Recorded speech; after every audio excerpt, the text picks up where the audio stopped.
guys. We are broadcast. We're live. Let's start.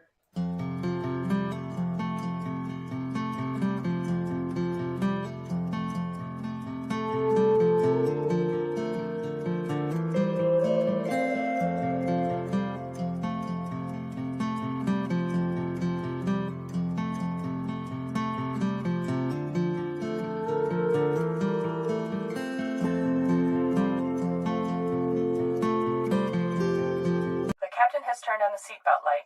Please take your seat and fasten your seatbelts. Thank you. 10, 9, 8, 7, 6, 5. Weekend 4, countdown. 3, 2, 1, 0. 11 is a long-distance footpath in Spain, also known as the GR11 Trans-Pyrenees route. It stretches approximately 930 kilometers, 578 miles, from the Atlantic coast to the Mediterranean, passing through the Pyrenees Mountains. The GR11 is one of Spain's Grandes Recorridos, or long-distance hiking trails, and is a popular destination for backpackers and nature lovers. The GR11 is known for its scenic beauty, with diverse landscapes including rolling hills, dramatic peaks, and lush forests. Along the way, hikers will pass through small mountain villages and historic sites, and may encounter wildlife such as deer, eagles, and vultures. While the GR11 is a challenging hike, with steep inclines and rough terrain, it is also accessible to many people with the right preparation and equipment. Hikers typically take between 4 to 6 weeks to complete the entire route, although it is possible to hike sections of the trail or to do the route in stages. If you are considering hiking the GR11, it is important to plan ahead and be prepared for the physical and logistical demands of the trail. This may include obtaining the necessary permits, researching weather conditions and trail conditions, and packing appropriate gear. But for those who are up for the challenge, the GR11 offers a rewarding and unforgettable hiking experience.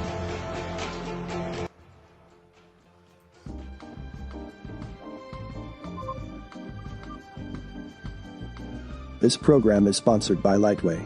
Lightway is a company that specializes in creating ultralight gear for adventurous individuals. Their gear is characterized by its simplicity, lightness, and versatility.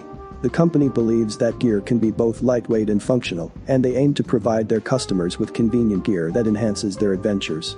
The motto of Lightway is "Lightness is where you are." Welcome to our live program all about the GR11 trail. We'll be talking to experienced hikers and hearing about their incredible journeys on one of the most famous and beautiful trails in the Pyrenees. Join us as we explore the GR11 trail, one of the most challenging and rewarding hikes in Europe. We'll be talking to hikers who have completed the trail and hearing about their experiences and tips for tackling this iconic trek. We're excited to bring you a live program all about from the beautiful landscapes to the challenges they faced along the way. From the Pyrenees to the Mediterranean, this trail is a must-do for any outdoor enthusiast. Let's embark on an adventure. As we explore tonight's show, will be hosted by Jordadams, who has taken the initiative of interviewing various personalities who in one way or another have something positive to contribute and help others. Today, we will have many interesting things with us. Right now I want to introduce the two guests of today's interview. They're Sasha, who was raised in the USA and is characterized by having completed the GR11 solo as a woman and demonstrating a character of resilience and strength, and has shown that it is possible when you set your mind to it. And on the other hand, we will have Simo, a Valencian but raised in Murcia, who is characterized by his reflections on his travels, as well as having completed the GR11 solo, without a map or a compass. So without further ado, let's move on to our guests. First we present Sasha.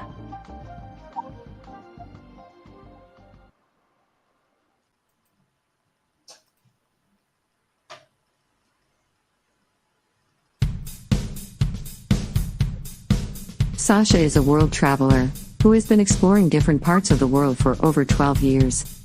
Unlike most people, Sasha doesn't have a fixed home, city, or country to return to when she runs out of money. She finds the idea of having an ordinary life, with a home and a career, boring and unnecessary. To Sasha, the entire planet Earth is his home. She believes that it is time for everyone to examine their actions on the planet. Contrary to popular belief, Sasha thinks that money is not the main factor that prevents people from traveling, especially for those who come from privileged countries. She views money as just an excuse. It is important to note that this type of lifestyle is not for everyone, and there are significant sacrifices that come with it. However, if someone has a dream of traveling, Sasha believes that they should not let money hold them back. According to Sasha, the essential things for survival on Earth are not money, but water, food, and sometimes shelter, especially in Siberia. So we give a round of applause to Sasha and thank her for participating with us and Jordi Toms on this day. I am sure that together with Al it will be a great chat between friends, that the time will pass very fast.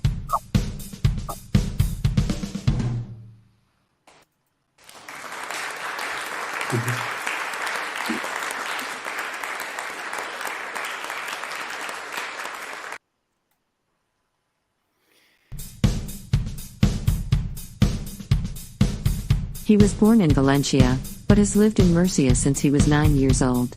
He has loved the mountains since he was a child, and has been climbing since he was approximately 16 years old, although not continuously. During his university years, studying history, he started running in mountain trails and participated in half-mountain marathons and similar races.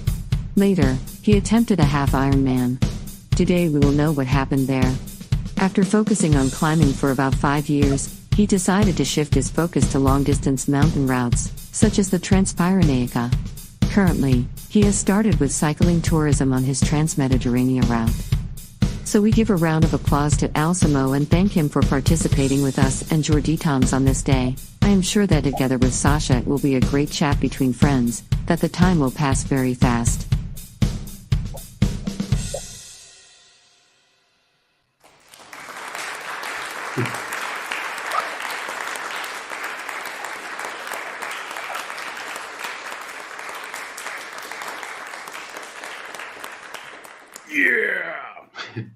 Wow. Okay, guys.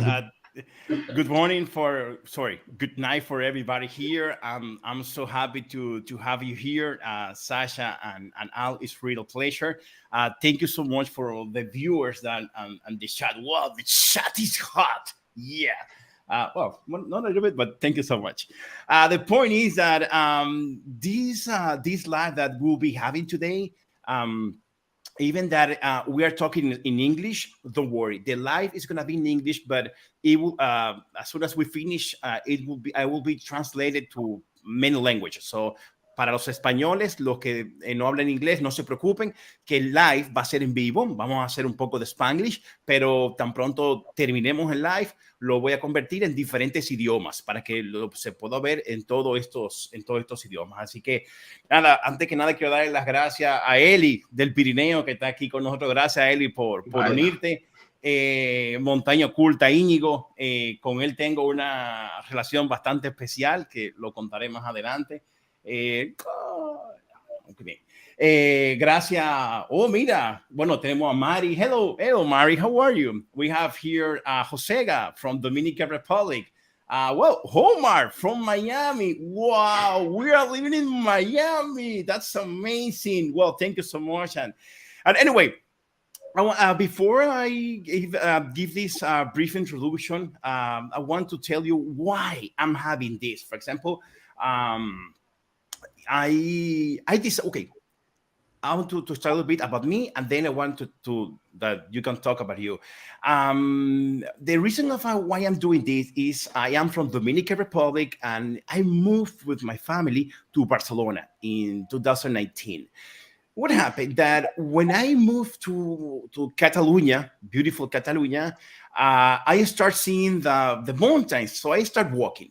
But what happened that when I start feeling like, wow, my passion is hiking, because when I was young, well, I am young, but when I was younger, I used to do enduro bike in the mountains. My wife always make a joke of me because my wife always said, well, I always saw you in the ground now, but I was good in enduro bike.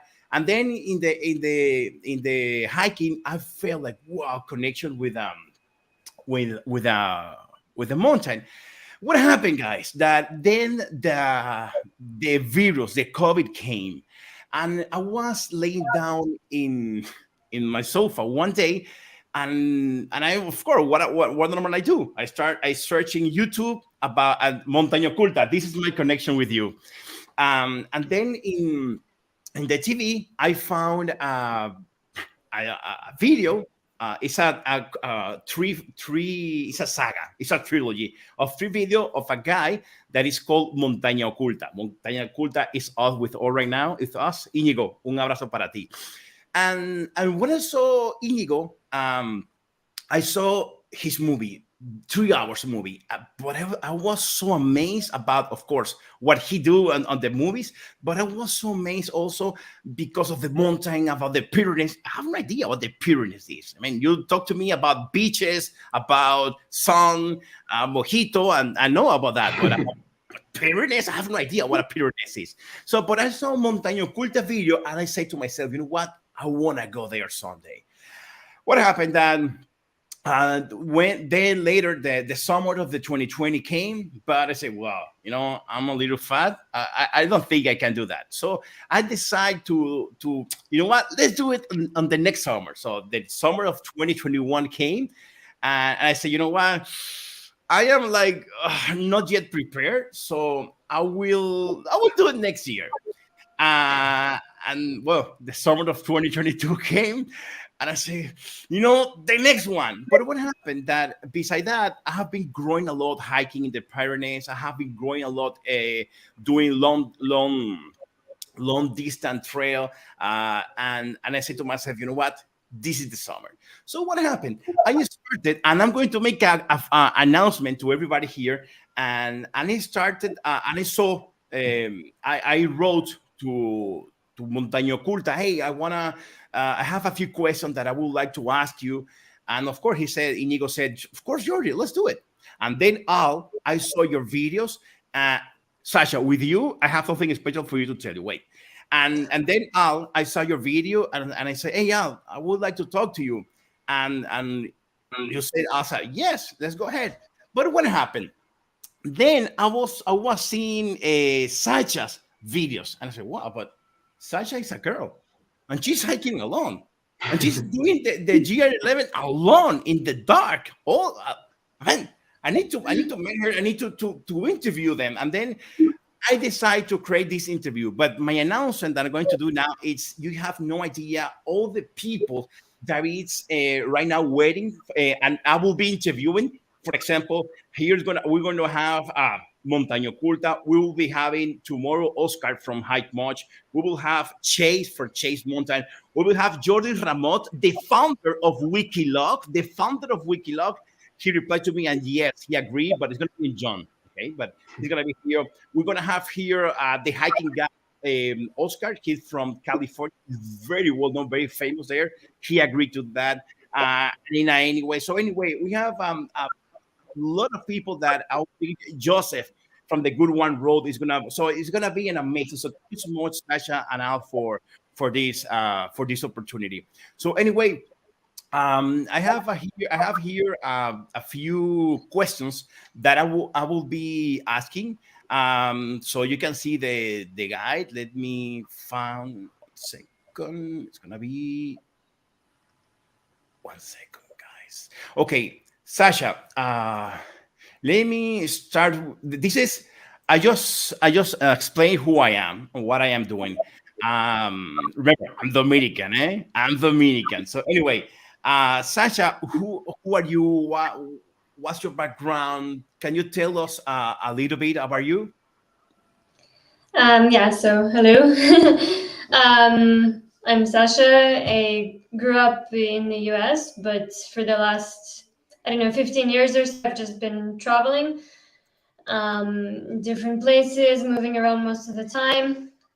And I spent the last few years actually writing a book about the travel stories and things like that. And kind of because of that, I decided to do the GR11. To kind of, because I finished it and I wanted to just go out in nature and have like a long think about everything and just kind of be out there by myself, walking the trail, thinking, and But Sasha, when I read your biography, you mentioned you have been in Siberia. I don't know how Siberia is, but if I ask myself, how is Siberia? I imagine, a lot of snow, very hard to live? I mean, how was your experience when you were traveling in Siberia? Yeah, Siberia is beautiful actually.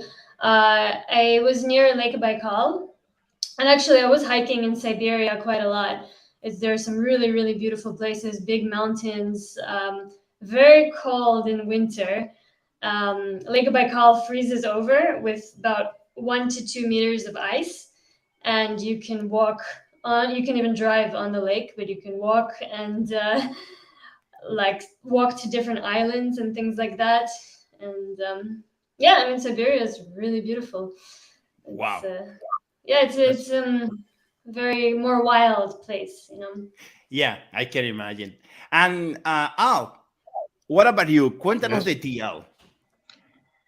Bueno, Who is Al? I live Because, in, sorry, excuse me, Al. As your yes, biography, you were trying to do an Iron Man? Wow. a half Aha, what? Ironman. Anyway, at least I cannot do even a little bit. So, I want to yeah. prepare for one Ironman, but it's very difficult. Now, but tell us about you. Tell us about you. Yes, I live in Spain in a in a region of is very desert, and I love the Greenland in the north of Spain, the mountain, the nature, and climbing. The most important, I love the nature, and for that I go to Pyrenees many days. Wow. So you have a lot of experience. Tiene mucha experiencia en la naturaleza. Yes, I I visit or I stay many time for when I'm child. No, Okay. all my life, climbing, running, trail running in the mountain, Okay. Okay. and I don't know. No, it's so great. And let me ask you.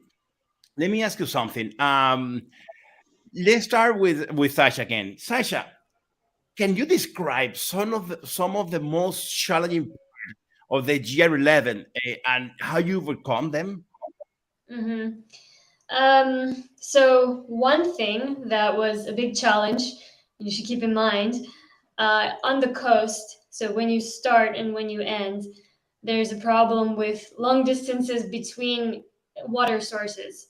So for me, it was a big challenge to figure out how much water I need to bring from, to walk 12 kilometers, to walk 10 kilometers, to walk 15 kilometers, to be sure that there's water when I arrive. And also I had a huge problem with weight because of that, because it was really, really heavy to carry a lot of water and to carry a lot of weight in general. It was really difficult. So I struggled with the water near the coast. And of course, I struggled to get up the high mountains because, the GR11, it's like some days you go 1,000 meters up, 1,000 meters down. The next day you do 1.5 meters up, 1.5 meters down.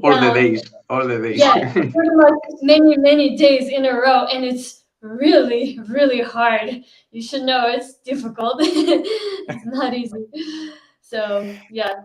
Sasha, because I haven't told to the audience yet, but let me tell you now. Me as a person, I believe in the practical things. I mean, we are now having the theory talking about that, but let me tell to everybody here that I'll just extract some of the best part of your videos, and we will see and we will comment it. So yes, so now we're talking the theory. Yeah, I want no. Then we'll be to the practice. But anyway, Sasha, you have a very good part. Everybody that haven't seen Sasha's video yet, Sasha have a good part that she's so thirsty, and she came to a fountain, and she said, I imagine that Sasha's water was hot because it was hot. It was in summer, and what Sasha did, Sasha take out all her waters, and she say, "Oh, it's a fountain, and the water is cold. Let me fill my bottle with that water." And she feel that you fill your bottle, And then when she drink it, and she say, "Oh, what that sign?" And there's the typical sign that said, "This water is not for drink. It's not drinkable." Something like that, Sasha, right? Something like that. Yeah, not drinking water. Yeah.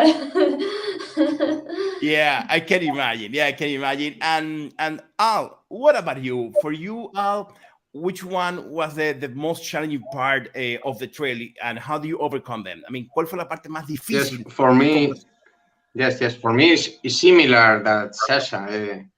Well, for me, in the beginning, no, I understand that they are very, very hard in the first or 2 day, and I know in the middle of Pyrenees, I think that is the stage more hard, no? Okay. And when you start, you say, "Oh, it's very days," and this is not no, it's the most harder of the route, no? You And have the hardest continuous part. to all the days, to up, down. In English, I don't know how do you say, but I remember that I think all the days for in Spanish is darlo todo. Okay. In English, I don't know. You Yeah, give it you have all to give yourself. Yeah. everything. Exactly. You give All the everything. days I finish my energy. All Yeah, the oh, days yeah. and start. And it's crazy for me. It's crazy because I exploring for myself. No, Okay. Okay. the superation at the and I learned the most important that in Iron Man and in all challenge, no, Yeah. that the body, the human body Yeah. is crazy, is wonderful, no, because we have limits, mind, no, Yeah. the mind is the limit, the Yes, body, it's no. true. Everything is in your head. Yeah, that's correct. Yes. That's correct. And other problem is the water. When you don't have water, it's a problem. And it's a problem because you need drink and you need cooking. Yeah. And Yeah. if you don't have water in the afternoon, you don't can dinner, no, Yeah. at the morning is Yeah. the and the So, food. Well, okay. so as I can see, as some taken from your part and from Sasha's part, so the water is one of the most important topic here. How do you Yes, handle the because water? in the region of Aragon, Yeah. there are water in any place, but in Navarra or the for me is the last part is Catalonia. Okay. Catalonia is most difficult. Okay. Oh, sorry, Al. Yes, because everybody that's looking at this program right now, Al did the GR11, but from the The Cantabrico higher, from the Cantabrico to the Mediterranean, and Sasha did it from the Mediterranean the to other the side. Cantabric Sea. Yeah. So this is why I said versus because we want to see which one is the better. So taking your words and Sasha's word, so the most important is the water. Okay, one of the good things about this life that and the question that I will be making is question that I don't see nobody asking what I'm going to ask you. So about the water, how do you wash yourself? How do you do poo? But not only how do you poo, because when you do poo, how you clean your hand after you do poo. So I have a lot of questions that not everybody is asking in the internet, and yeah, I will do it. So anyway, let's continue with well, this is what we were talking about the challenging. Sorry, I just missed the slideshow. Let's continue. How do you prepare yourself? I mean, how do you not only physical, and it's only physical and mentally. Please don't tell me, yeah, I run 10 kilometers per day. No. No, I do exercise. I go to the gym. No. What type of exercise do you do? How many hours? How do you manage that? Al, let's start with you. Please don't tell me I go to the gym. I do bicycle. No. For example, Like I saw. Yeah, go ahead. Go ahead. Yes, for me, I told many times in the videos, the most important is the mentally, no? Yeah. But only the mentally, no climbing the mountain. Yeah. But I think the preparing, I start with the mentally, no? Yeah. The mentally for me is important. The YouTube videos and for meet any person, another person that finish this challenge, no? Okay. Okay. And different person. I meet Anina, Eli del Pirineu, and you growing in your mind that there are possible. Okay. Because the most important is you understand that you can and it's possible, no? Okay. Because Okay. it's a big. And physically, I don't prepare concretely. I concretely prepare it mentally for Well, what about your body, Al? I mean, because at least you have to go to the gym, run, or do something. I do a sport every day. Ah, I okay. running, I'm doing the cycling, I'm climbing, no? Okay. And Okay. for So me, it's difficult to yeah, I understand. for a preparing. For me, the preparing is Yeah. all the days Okay. doing anything Yeah. hard. And All right. when you Okay. go to the mountain, you go with all with very Exactly. heavy. Yeah. No, Yeah. But for me, is easy because in the climbing, every time you walk a okay. little bit in the mountain with very heavy the rope, Okay. the steels. Yeah. And let me tell you, Al, in one of the part of your video, you mentioned that your back was hurting you a lot. Yes, in the Pyrenees, Yeah. it's a Pyrenees in English. Pyrenees. Pyrenees. Yeah. Pyrenees in Italiano. No, it's okay. I always make the same mistake. Don't worry. See, I meet a person and told me that I have the most heavy back in all the Pyrenees. Okay, you're doing great. We're doing great. Let me tell you, my English is not better. Don't worry. my English really sucks, so don't worry.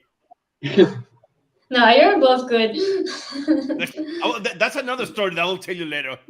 That's another story, Sasha. Very good. How do I learn the English? But okay, so in your case, it's difficult for you to say exactly what type of exercise you have to do to prepare yourself. Okay, because you are a sport person, so I should learn from you. And Sasha, what about you? How do you prepare yourself? Please, Sasha, don't tell me I went to the gym. No, Sasha, what type of exercise?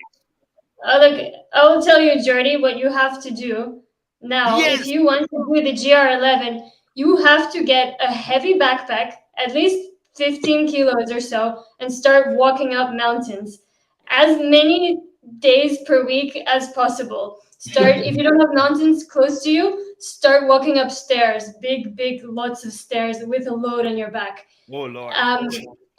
For me, I mean, for me, the physical was the biggest challenge. For me, mentally, it was not a big deal. It was just, okay, I was ready to do it. I had my mind set. I said, this is what I want to do. I'm going to do it. Physically, it's very, very hard. To prepare, for me, for like, I bought hiking boots like 2 months before I left for the trail, and I wanted to wear them out.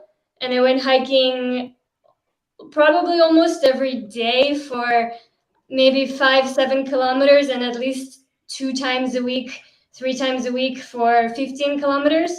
And that was not enough. Like, that was not at all enough. I was very, very out of shape. It's difficult. You have to prepare physically, really. And I'll tell you, I used to hike in Siberia. I used to hike there a lot, of mountains every weekend. I kind of worked as a hiking guide. Like, it was, okay, not a real hiking guide, but kind of, with a hiking group. We went every weekend to the mountains in Siberia. At one point, we were going for Sasha, wait. You have to hike. Sasha, wait. So you hike it with someone that is more or less a mountain guide in the snow in Siberia. Wow. I mean, wow, Sasha. I'm telling you, you have to hike to prepare for this trip. Okay, Hike okay. up steep mountains with a heavy backpack. Before I tell you why, look at what I am asking this, but let me ask you, Sasha. Ellie from the Pyrenees says, do you repeat again if you can? Which thing repeat? The GR11. If you have to do it again, do you repeat it? Would I repeat it? Oh Lord. Probably not. But I would Okay. do a different hike of similar, Oh similar Lord. difficulty. Okay, Because so I Ellie, wouldn't do she the said same no. one because I've already done it. She said no. Okay, before I explain it, what I wanted to ask you, okay, he's married. Mari is asking, is any age, do you recommend? Mari's from Croatia. Wow, from Croatia is looking at us. Okay, Mari says, if you have an age, a limit age, I think that she should be a mature woman, and she's asking if there's a limit age to do There this. are What no do you say? limits. There's no limit, right? I think Or no, but I meet a something person. you're all hiking. Sorry. Okay. Okay. Let me see what was if I had a question. Okay.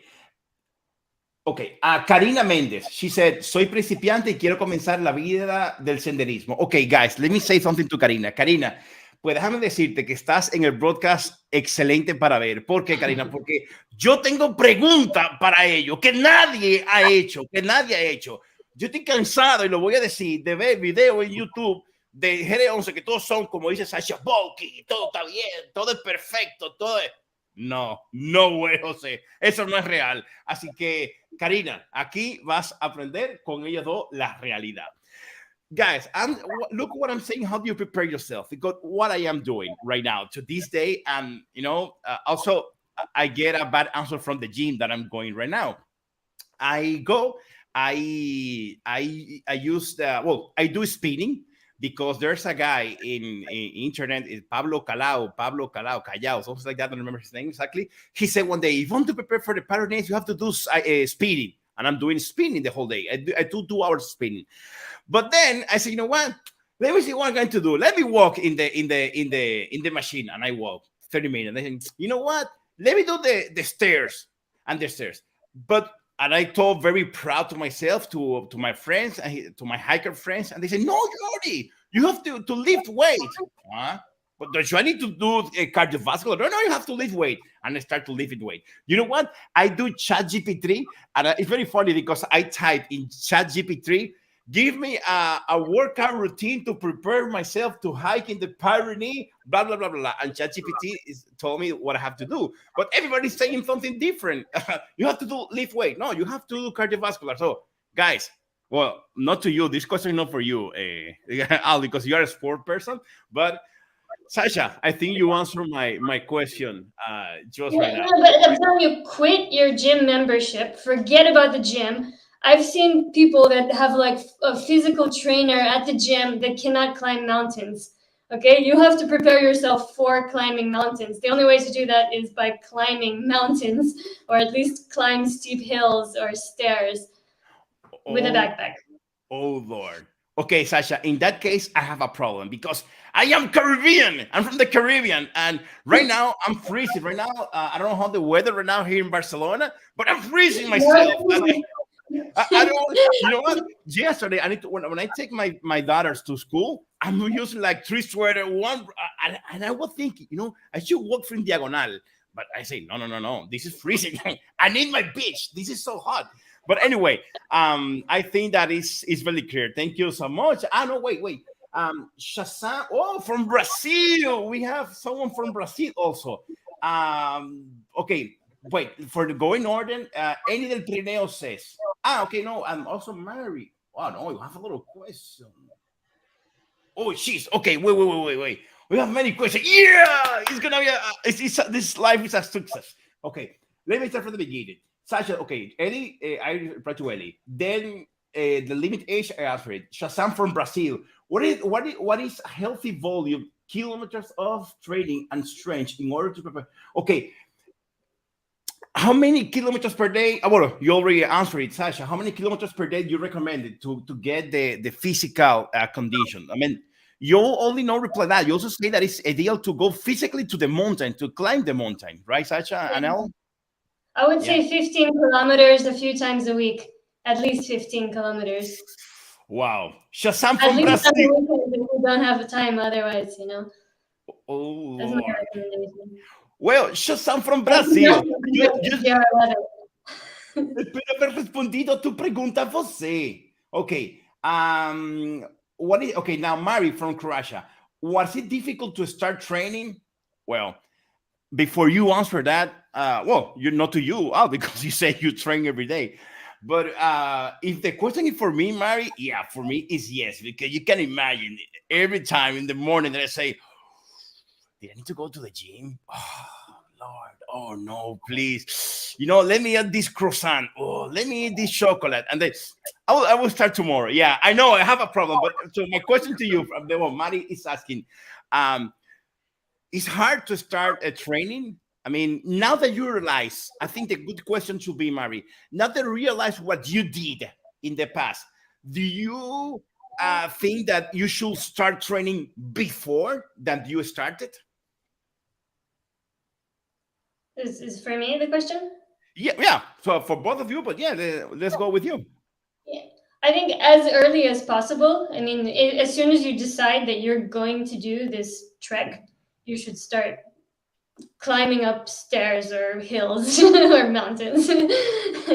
Yeah, as soon as possible. I mean, all I can say is it's really, really difficult, and the more you train, the more prepared you will be.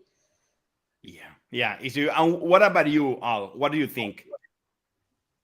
I don't understand the question. I mean, ¿tú crees que debiste haber empezado a entrenar antes? Ahora que tú hiciste lo que tú hiciste, ¿tú crees que debiste haber empezado antes? For me, no, because it's a crazy challenge, and you don't have the perspective of all. I think that you need to love the mountain, because you need to stay very, very days in the week, no? Yeah. That Sasha say that, no? Yeah, it's true. And when you start this challenge, I don't know. I think that the better is try in the most heavy for all the and you understand what is the really, no? Okay, what is it really about? Yeah. That's gonna be another question over there that I will ask you about that. And Eddie del Pirineo is asking, would you try to do it but in the winter with snow? Wow. No? For me, I live in the desert. I don't know any the snow, and for me is I like, but I don't have the preparation. No. Yeah, Al, you should do it. I saw a video of Eddie del Pirineo and with Pablo, don't remember his name. That they went in a 3,000 meter high peak, and they spent it so good. It's very funny. Their video are very, very funny. So you should try to go with them. Not with me, because again I'm from the Caribbean, but you should try to go with them. So Eddie, he said no, but I promise you, Eddie, we'll try to convince him. So okay. Wow. Also, a big hello to Sandra Camina. That is here right now. Thank you, Sandra. Sandra is very special to me. Sandra is my follower from many, many, many time ago in Wikilog. So Sandra, a big kiss for you. And then Montaña Culta says, we are getting late. We should try to make everybody a hiking together in the Pyrenees. So Montaña Culta, it's a deal. I have to do that for sure. Sasha, will you come with us? Yeah, for sure. Yeah. Let's do it. Okay, about the equipment Shazam from Brazil. Yeah, I have that. We're going to touch that later. So thank you, Brazil, for estar con nosotros today. Oh, Fernando Gallego. Fernando, I admire you a lot, Fernando. So here's my Rafa also. Okay, let's go to the second question. We have a lot of questions. Let's go to the second one. Something that is really worrying me is how do you handle it? How do you manage the logistic? And my question exactly, and I'm going to start with you, Al, es Al, ¿cómo tú manejas la logística, los dónde dormir, la comida, los supplies? Y por ejemplo, Al, ¿cómo tú dices, no, que yo voy a intentar de campaña? Sí, pero ¿cómo tú organizas dónde vas a dormir? ¿Cómo tú sabes en dónde quedar? So my question is, how do you manage where you're going to sleep? No, I'm going to sleep in a tent. Yeah, but where you're going to put your tent? Because in part of your video, and Sasha, in part of your video, you mentioned that you are the whole day thinking where you're going to camp or where I'm going to sleep. Also, in the video that we will see later, in the case of you, Sasha, specifically of you, I don't remember exactly that part of the video, but we will talk about that. I will show you. It was getting late. It was getting dark. It was a storm almost in front of you, Sasha, and you were climbing a peak.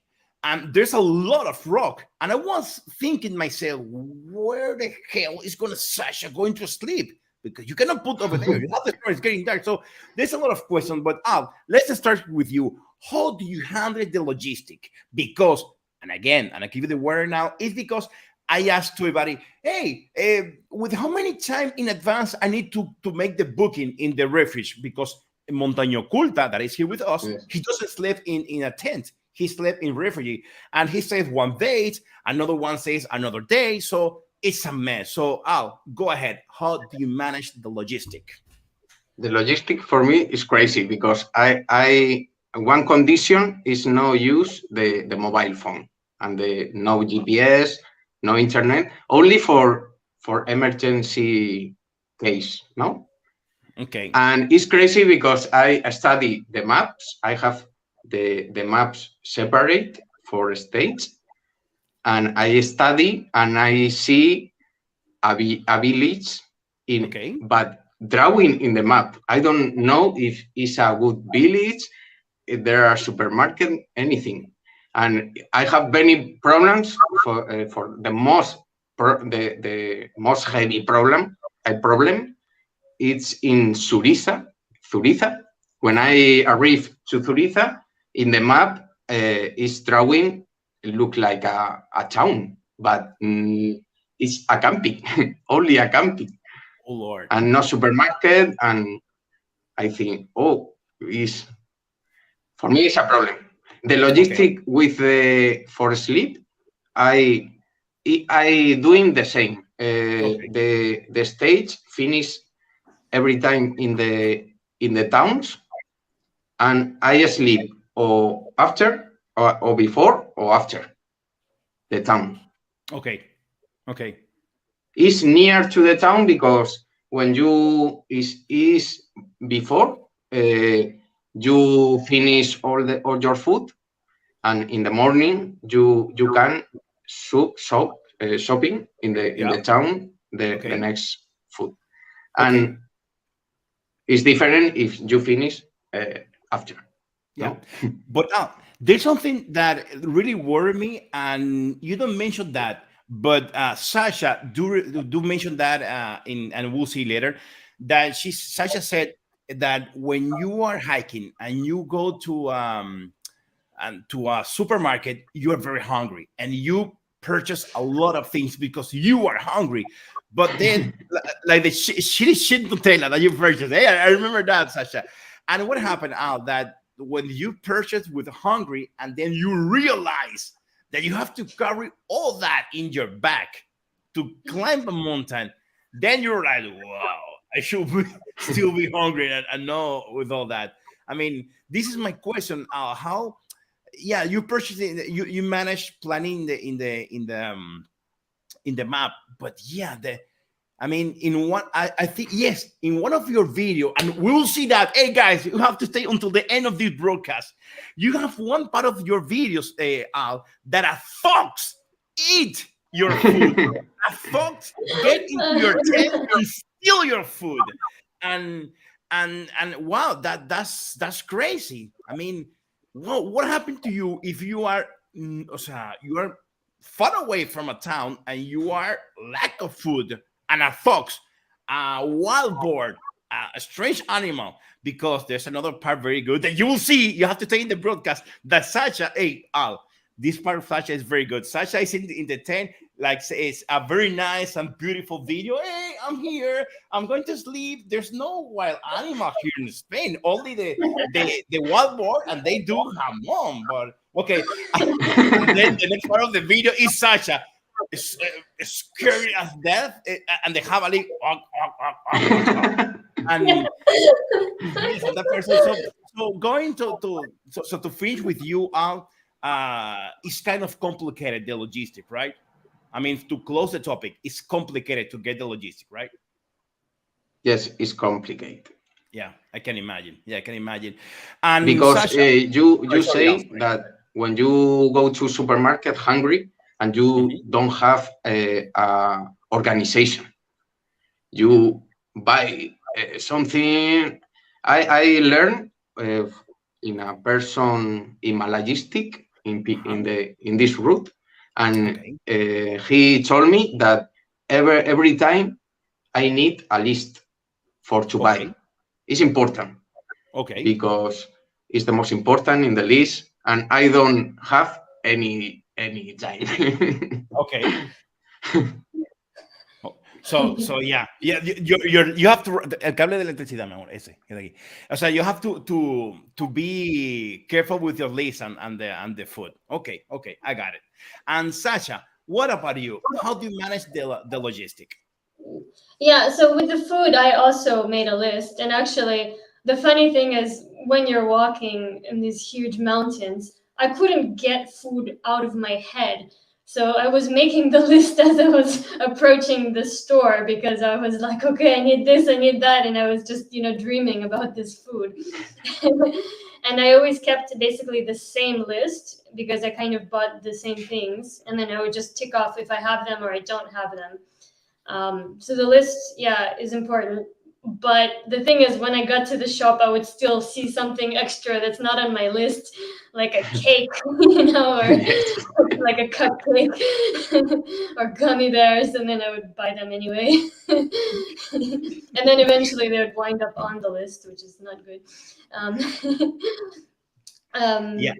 But the camping and things like that, I was not at all as hardcore as Alfonso.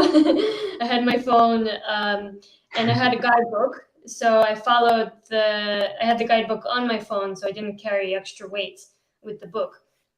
And that recommended different camping spots. It recommended you could see from the guidebook. Yeah. This one. Oh, yeah. This one. Okay, they want the blue one. That's all, the blue one. Yeah, that one, the blue one. Yeah, of course. Now you see, I'm not in the Alps, as I want everybody to think I am. Okay, yeah, I'm in my living room in Barcelona. Go ahead, Sasha. Yeah, it's really helpful. I would, unless you want to be really hardcore, I would recommend getting the guidebook, and I would recommend, not carrying the hard copy, because it's even heavier. But just to have it on your phone or on a book reader if you bring a book reader. But on the phone was the most handy. Okay. So I would kind of, because of the guidebook, I could usually guess where I can find better camping. Okay. Although it didn't always work, because I was going the opposite direction of the guidebook. So I was going east to west, and the guidebook is west to east. And a couple of times I missed what they were talking about. And then I had nowhere to camp, and then I was like in the dark, like kind of at the end of the trail, like in the dark, pitching my tent next to a road somewhere, or I'd like pass the camping by accident, and then I had to like find camping close to some towns.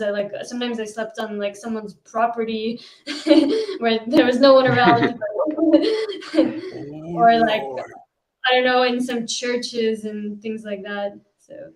Oh Lord, I understand with you, and I think I will have a problem, and everybody that is looking this broadcast if it's because they want to do the GR11.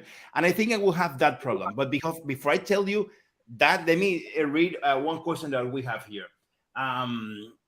Okay, I have a few of them. Let me ask. Sandra Camina says that she said hello to everybody, and she's having really great time with our videos. And she said, Sasha, there's still better yet to come with you. That you have to still posting that we are following, because both of them finished the year 11, but they all posted all their videos, but Sasha haven't posted yet. So I will leave the link below that everybody can follow Sasha. Well, you can see the video. No, the link is over there. You can over there. Click. You have follow them. And Sandra says that she's anxious to still seeing your videos. Fernando Gallego says, después de con el GR11, ¿cuáles son vuestros objetivos futuros? Okay, yeah, Fernanda Gallego is asking that what's your next future project? But yeah, that's another question that we will discuss later. So Fernando, stay tuned, Fernando, for you to get that answer. Mari from Croatia, my husband wants to go to do it. Should I let him, or this is a very dangerous path? Mari, don't worry. I have that question very good later. So, Mari, stay tuned. Rafa, thank you so much. Shazam from Brazil. He said, is there a spreadsheet for food or planning?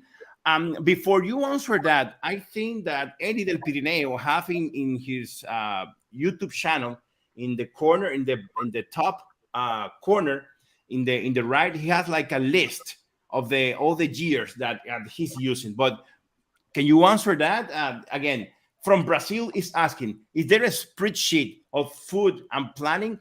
¿Hay alguna tabla de Excel, con las cosas que llevar y la comida de la planificación? Al, go ahead, answer you first.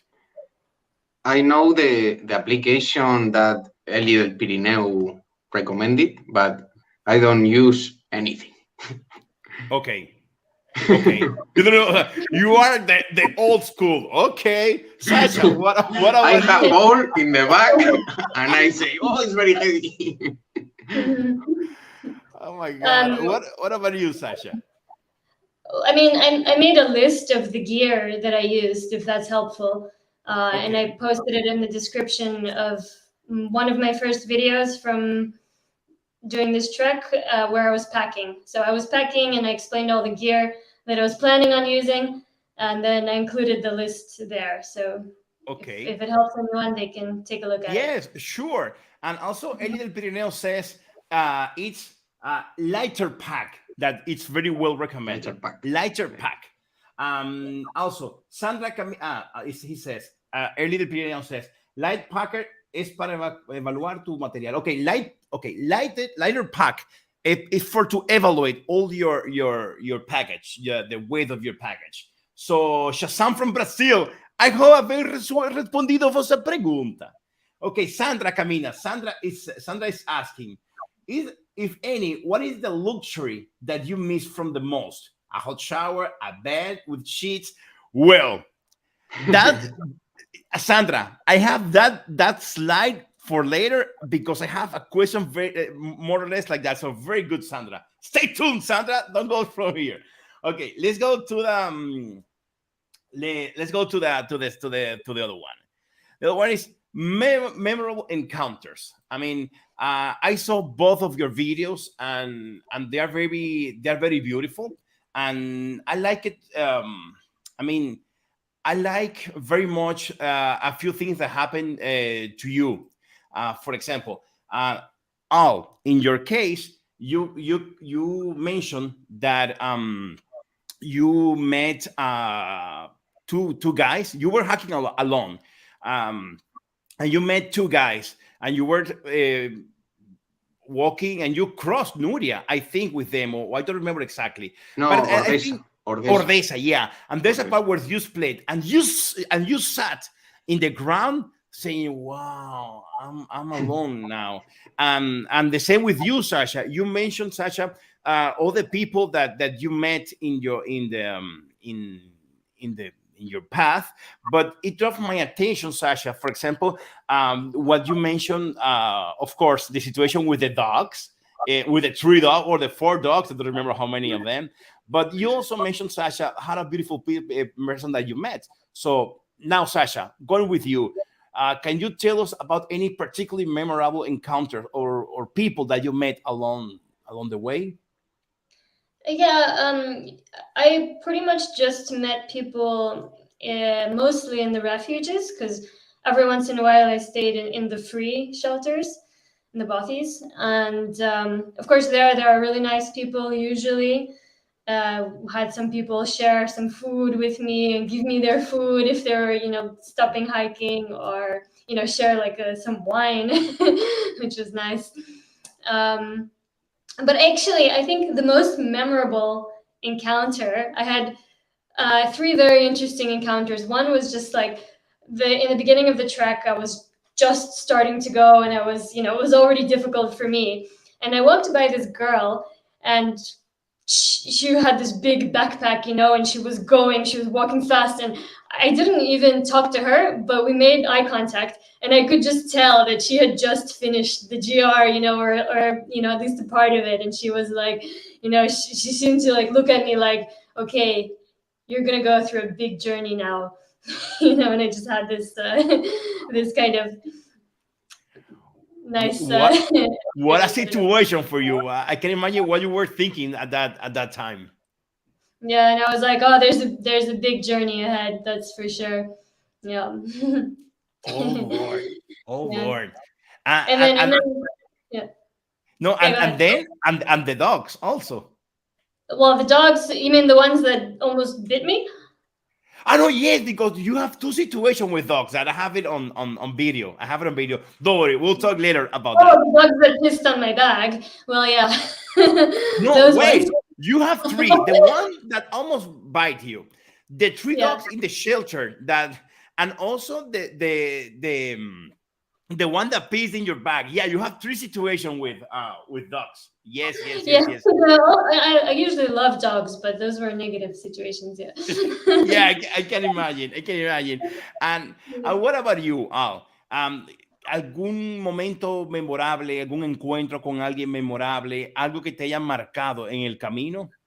Algo que tú Yes, recuerdes for con me, cariño. the most important is the relation of Marcos and I meet in the travel, and he helped me for very times for food, and the most memorable, no, or Memorable, is yeah. in the this is the most friend, but in one day in the finish, look like the finish for Catalonia, I walk for alone for many days and not Okay. talk for any person, and I meet one person in a church, in an ancient church, no, Okay. and I told very he have the thinking of me. You understand? No? Yes. And he no broken the leg, but he have a bad leg, no? And he continues to work. And Wow. I don't. In English, it's very difficult for me. Don't worry, but say in Spanish. Don't worry. You are doing great, yes, Al. You are doing great. lo conocí y él siguió andando, ¿no? Y yo debería de encontrármelo y no me lo encontré. Y llegué a pensar si era de mi cabeza, for many days alone, that he is real or not real. But in the finish of the day, I lo encontré otra vez in a bar, and I say, oh, no estoy loco, no estoy loco. Oh, wait, Al. Do you You really told him think? What? Go Did ahead, you Sasha. tell Go him ahead. that you thought that he was maybe not real when you met him? I don't understand, sorry. When you met him in the bar, did you say? No, yes. When I meet, Yeah. In the other time, I say that it's real. No. Oh Lord. Wow. So, but really, that happened to you all that you think for a moment, wow, what here real or in my imagination? Do you think that for real? ¿Tú pensaste Yes, eso de verdad? because I don't understand the situation. O sea, seguro que tenía que encontrármelo y no apareció en 7, 8. Is a part of, how do you say, Machanet de Cabrens? Yeah, the town, Machanet de Cabrens, yeah. Is terrorist forest for me. I don't know if the day is dark, I don't know, but terrorist forest for 2 or 3 days. Wow. Yeah, I can imagine. And there's another topic that we'll talk later about that. Montaña Oculta says, okay, let me say in Spanish and then I will read it in English. Montaña Oculta is asking, ¿cuál es la verdad más absoluta que defiendes a capa y espada con la que muy poca gente está de acuerdo? Okay, in English should be, well, Al, tú entendí la pregunta. Sasha, the question is, which one is the most real and truthful truth about doing the Pyrenees Pyrenees, I'll make a mistake, to the Pyrenees that you say, no, this is like this, and everybody says, no. For example, in my case, I say, Montaña Oculta Íñigo, my most true part is that, and for sure, the hikers are here, like Fernando, Eli, maybe are thinking different, Sandra. But in my case, is that, well, the Pyrenees is so pretty that you connect with the nature. And doing the GR11 is like a connection between the nature and myself, to find myself. My wife says, I'm not lost. I don't need to find me myself. I'm not lost. But anyway, this is what I'm thinking. For example, Rafael, that I know him, and from the Brazil, Sergio, she said, no, you're crazy. Are you down? Are you going to hike 900 kilometers? Are you crazy? No, it's not because I'm crazy, because I really feel it. So this is the question that Íñigo Montaña Oculta is asking. So Sasha, let's start with you. Which one do you think is the most truth part of the year 11 that the people are not agree with you? Yeah, I'm not so sure actually. I don't exactly understand what you mean. I mean, what do you think about the year 11 that the people are not agree with you? In my case, I think the year 11 it's a beautiful path to connect myself. But everybody said, no, I'm crazy. But I say, no, it's a beautiful path. Yeah. In your case, was everybody agree with you that you were alone, that you were hiking there by yourself? Yeah, I mean, yeah. I mean, I think it is, a really wonderful way to kind of, just be in the nature and just to, yeah, connect yourself with nature, sure, with the beautiful mountains. But yeah, I don't know what I can say that other people don't agree with. But it's okay. It makes sense. And what about you, Al? Yes, for me is about the possibilitation of the body that I explained before, no? Okay. And the heavy. And the heavy. And I'm connected here with the second question that Shazam from Brazil is asking. Any scary moment during the experience, and how do you manage? Yes, Sergio, Shazam, I have a video of them crossing a ghostly town, both of them, and I will ask them about that. And one of them, that I will not say who, was filming a moment, and I recommend you to see their videos. And they are like, wow, is someone looking at me right now in the dark? So Sergio, so Shazam, they will answer that. About Rafael is asking, do you have any satellite spot device? I mean, that if something happened to you, you press a button and someone will rescue, or you were hiking without anything? I mean, for example, in my case, when I hike, I use a device that is called Spot, and I just clip it in my bag, and it's tracking all the time. And everybody that has this tracking is to follow me where I am. And it's connected via satellite, no mobile phone. So if something happened to me, I just click a button and the rescue team will going to pick me up by helicopter. And for example, if I fell to the ground, very, very shaky, that device connect to the rescue team and they rescue me. So, and I have a few buttons that I'm clicking all the time. Hey, to my wife and everybody, hey, I'm okay. And it's, do you have that device, or you were hiking without any security system? I had a phone, and it, and I had actually, because my phone was old and shitty, and I thought it might break. I brought a backup phone in case that phone broke, but that's it. Okay. Oh, but And that's now all. don't have a phone, right? And we'll talk later about the internet over there. And what about you, Al? Do you have that device, or I mean, how do you feel secure? No, for That me, in a security case, is the okay, mobile phone. No, but okay, no internet in the mountain, and I don't know. okay. It's And important when you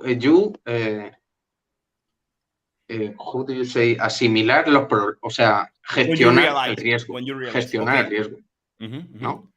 Yeah, when you realize how dangerous it is. Yeah, okay, okay. Wow. And is there any insurance that the both of you purchase? Rafa is asking, any purchase?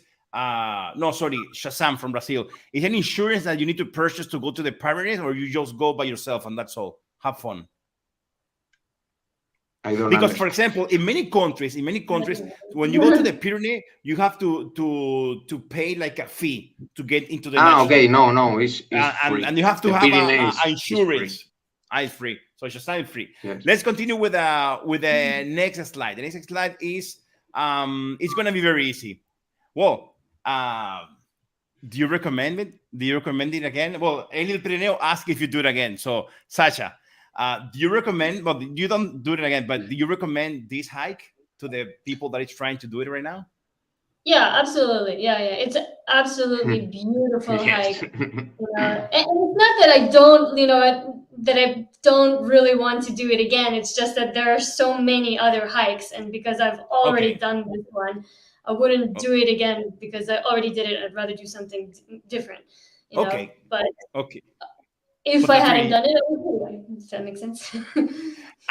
And what about you, Al? Do you recommend this route, or do you Yes, think of no, it's course. so bored and so tough that you don't recommend it? Of course, I recommend all. Okay. No, And I totally. want to do it anything, anytime, another time.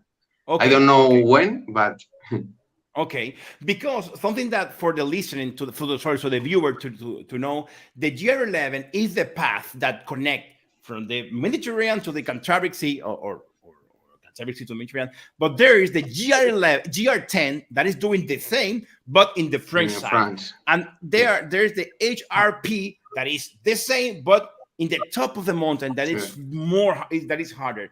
Al did the GR11 only. Sasha, that we're going to talk that later, she did the GR11 plus some part of the HRP. So it's harder. And this is why I choose you, Sasha, because you did it by yourself, mixing the two of them. So it's incredible.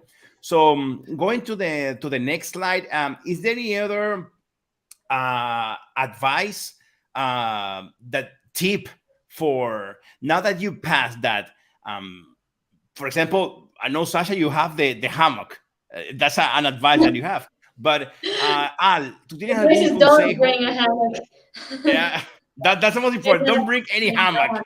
That's another part of the video that we will see.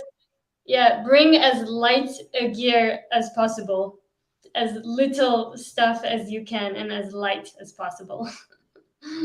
Okay, so you bring almost 23 kilos or 25, Sasha? I don't remember exactly. Yeah. So now you have to do it again. How much weight do you want to carry in your back?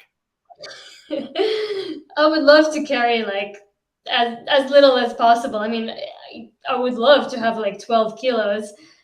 I don't know if it just wasn't possible for me because I didn't have any money to buy gear with, basically. Okay. So Okay. I just borrowed a huge tent from my friend. It was big enough for two people. I borrowed a bunch of other equipment. I had old equipment, and it was just like huge and heavy. But I didn't have a choice. If I was preparing and buying equipment, I would buy much lighter, much smaller things, but a good backpack.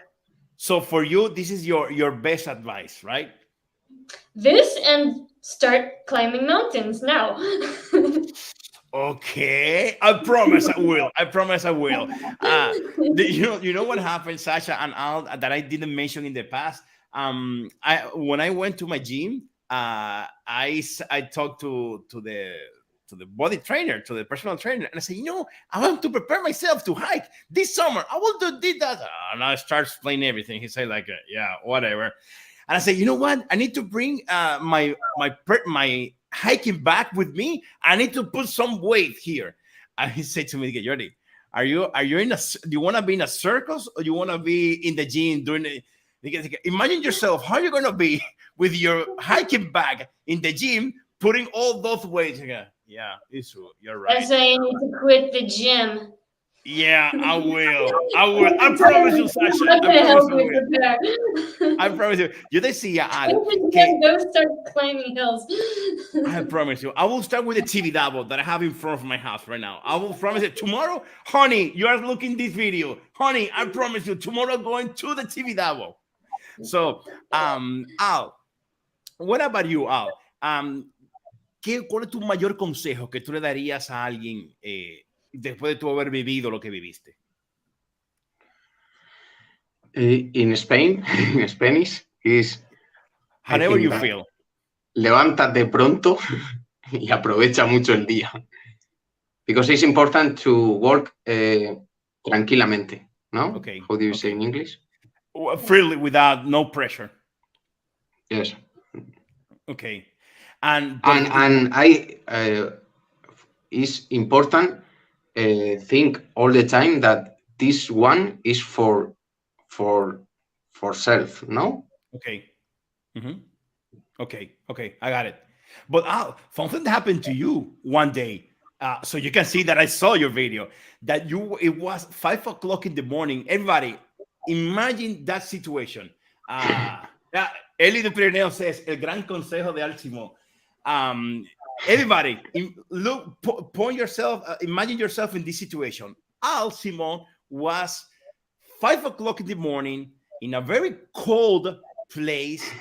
It was raining and he has to start walking. I mean, that situation, now that I am comfortable in my living room, totally dry, it's very nice. Many times is the problem for the water of the food. If you don't have any water, you can't stay in the tent.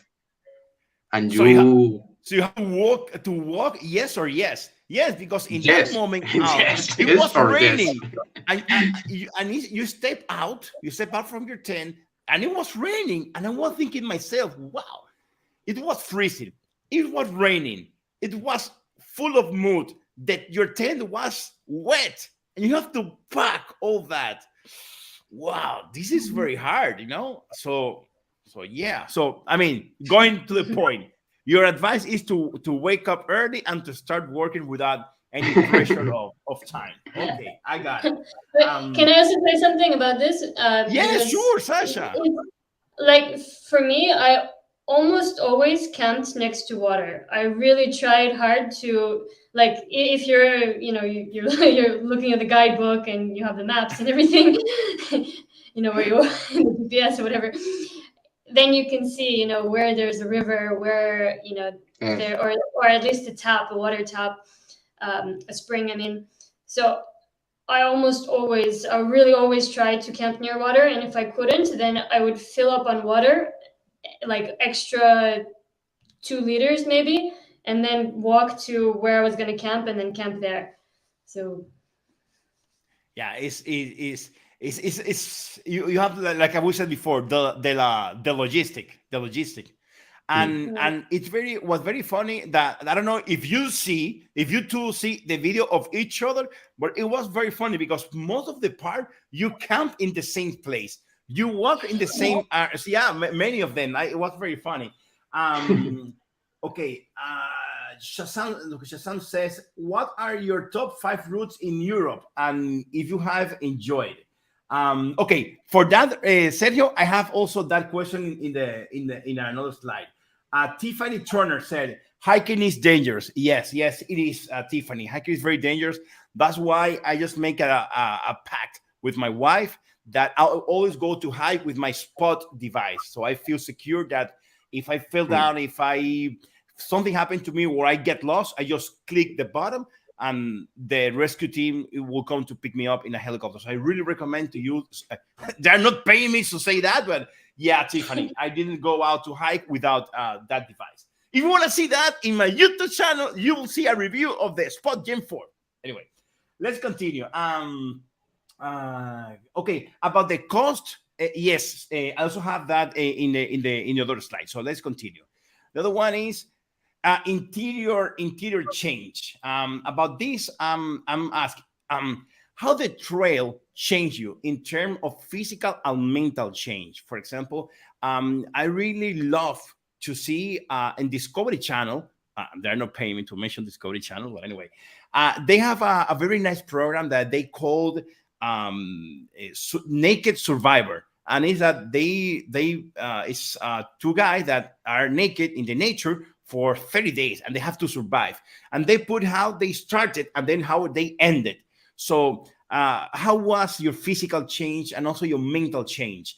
I can see that many of the videos, I haven't seen yours because you haven't posted the end of yours, Sasha, but Al, like you, many of the people that do the GR11 at the end, they say that they become stronger mentally, emotionally, and of course physically. Well, physically they are totally destroyed with hemorrhoid, with blisters, and all of that. I don't know what the hemorrhoid have to be on here, but anyway.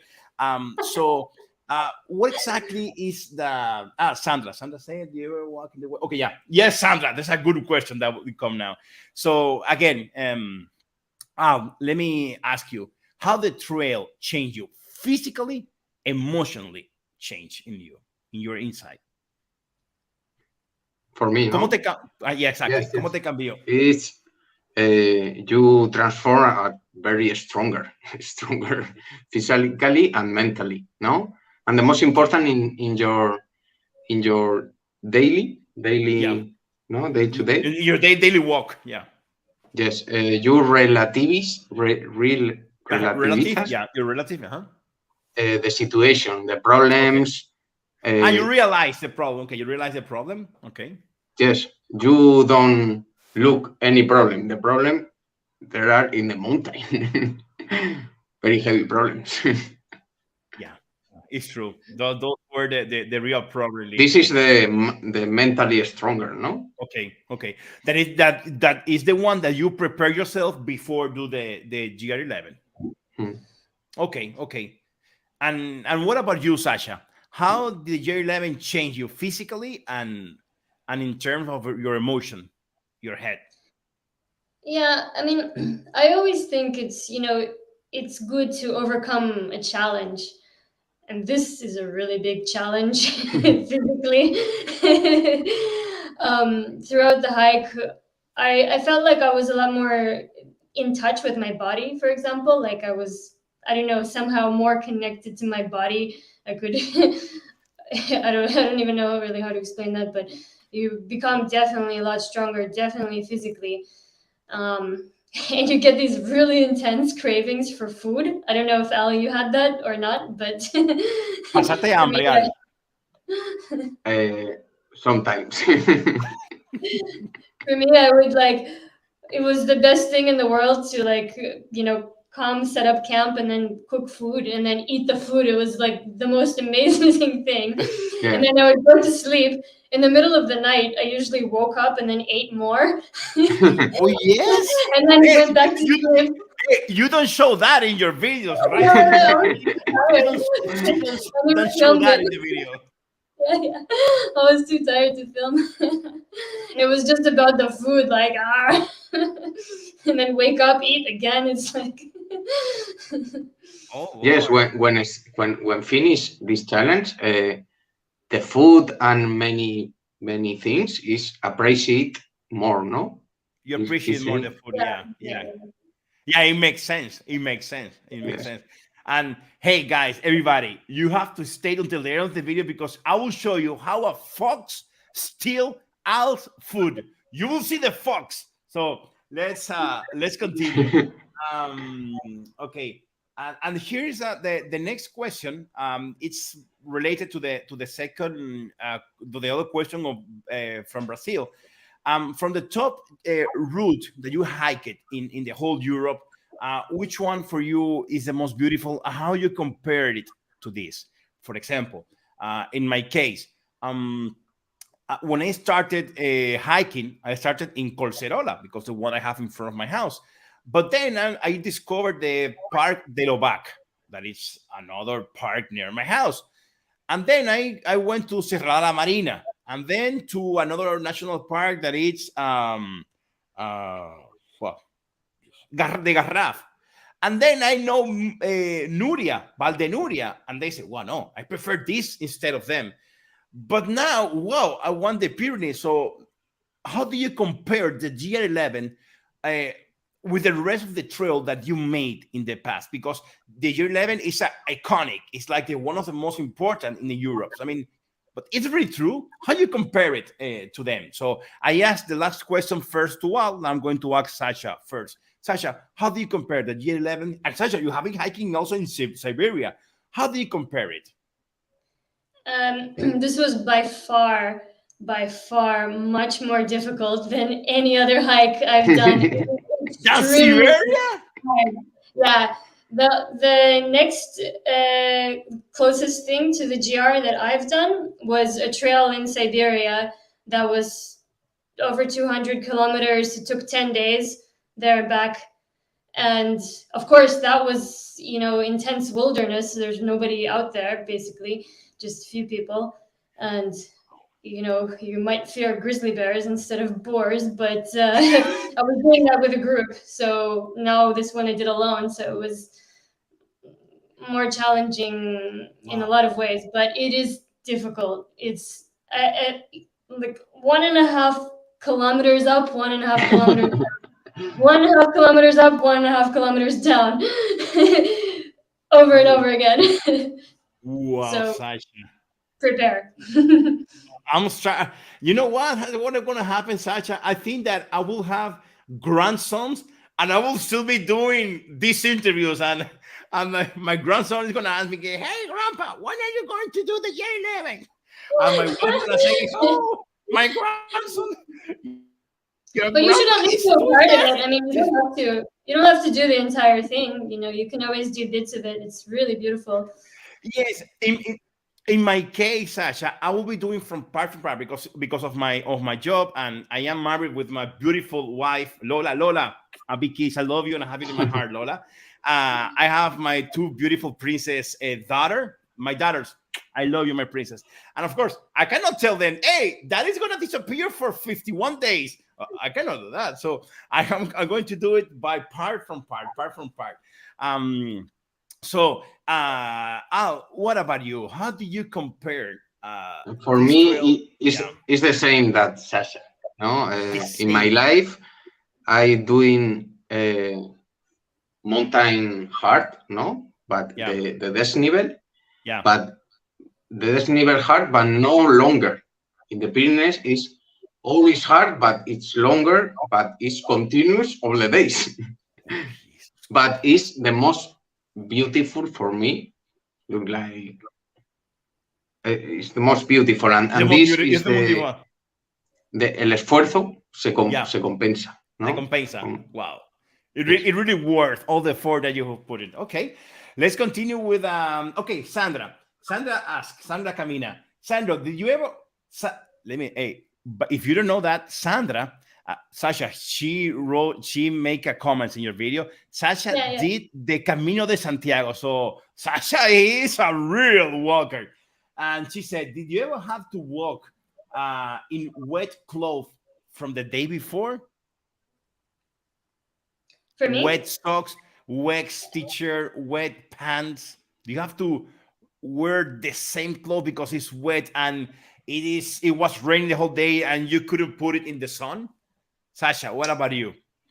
not that much actually. I had to carry a wet tent a couple of times, but not really wet clothes. Not that I remember.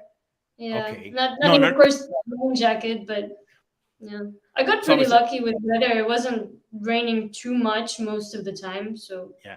You know yeah. what, Sasha? Al doesn't have the same luck.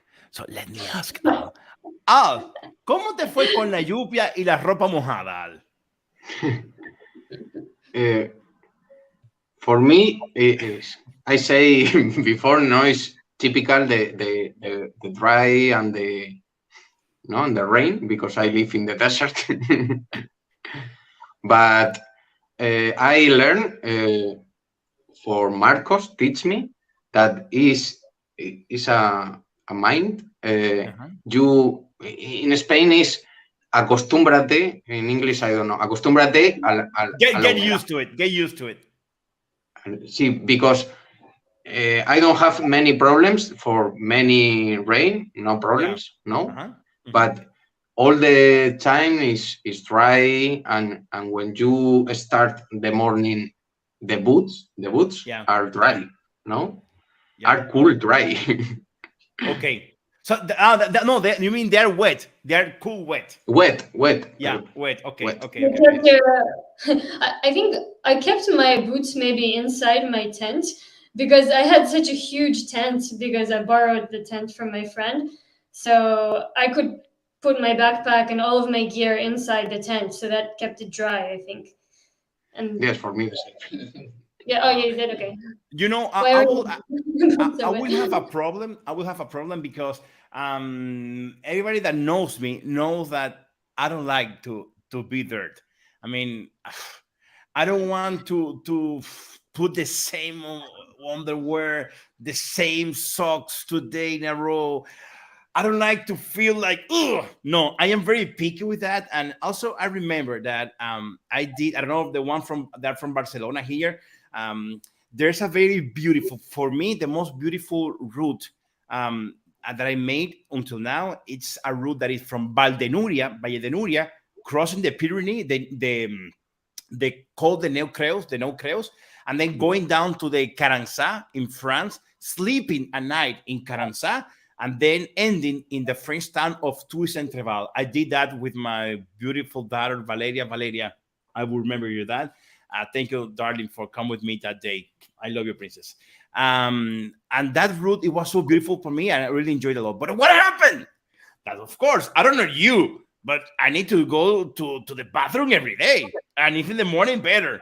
And when I went to the shelter, and I say, well, I need to go to the bathroom, and I say, hey, I asked to the man in charge of the bathroom, hey, what is the bathroom?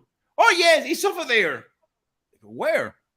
You know that hut, that little house over there, the one that is almost destroyed? Yeah, that one. Oh, it's very clean over there. You go, wow, okay.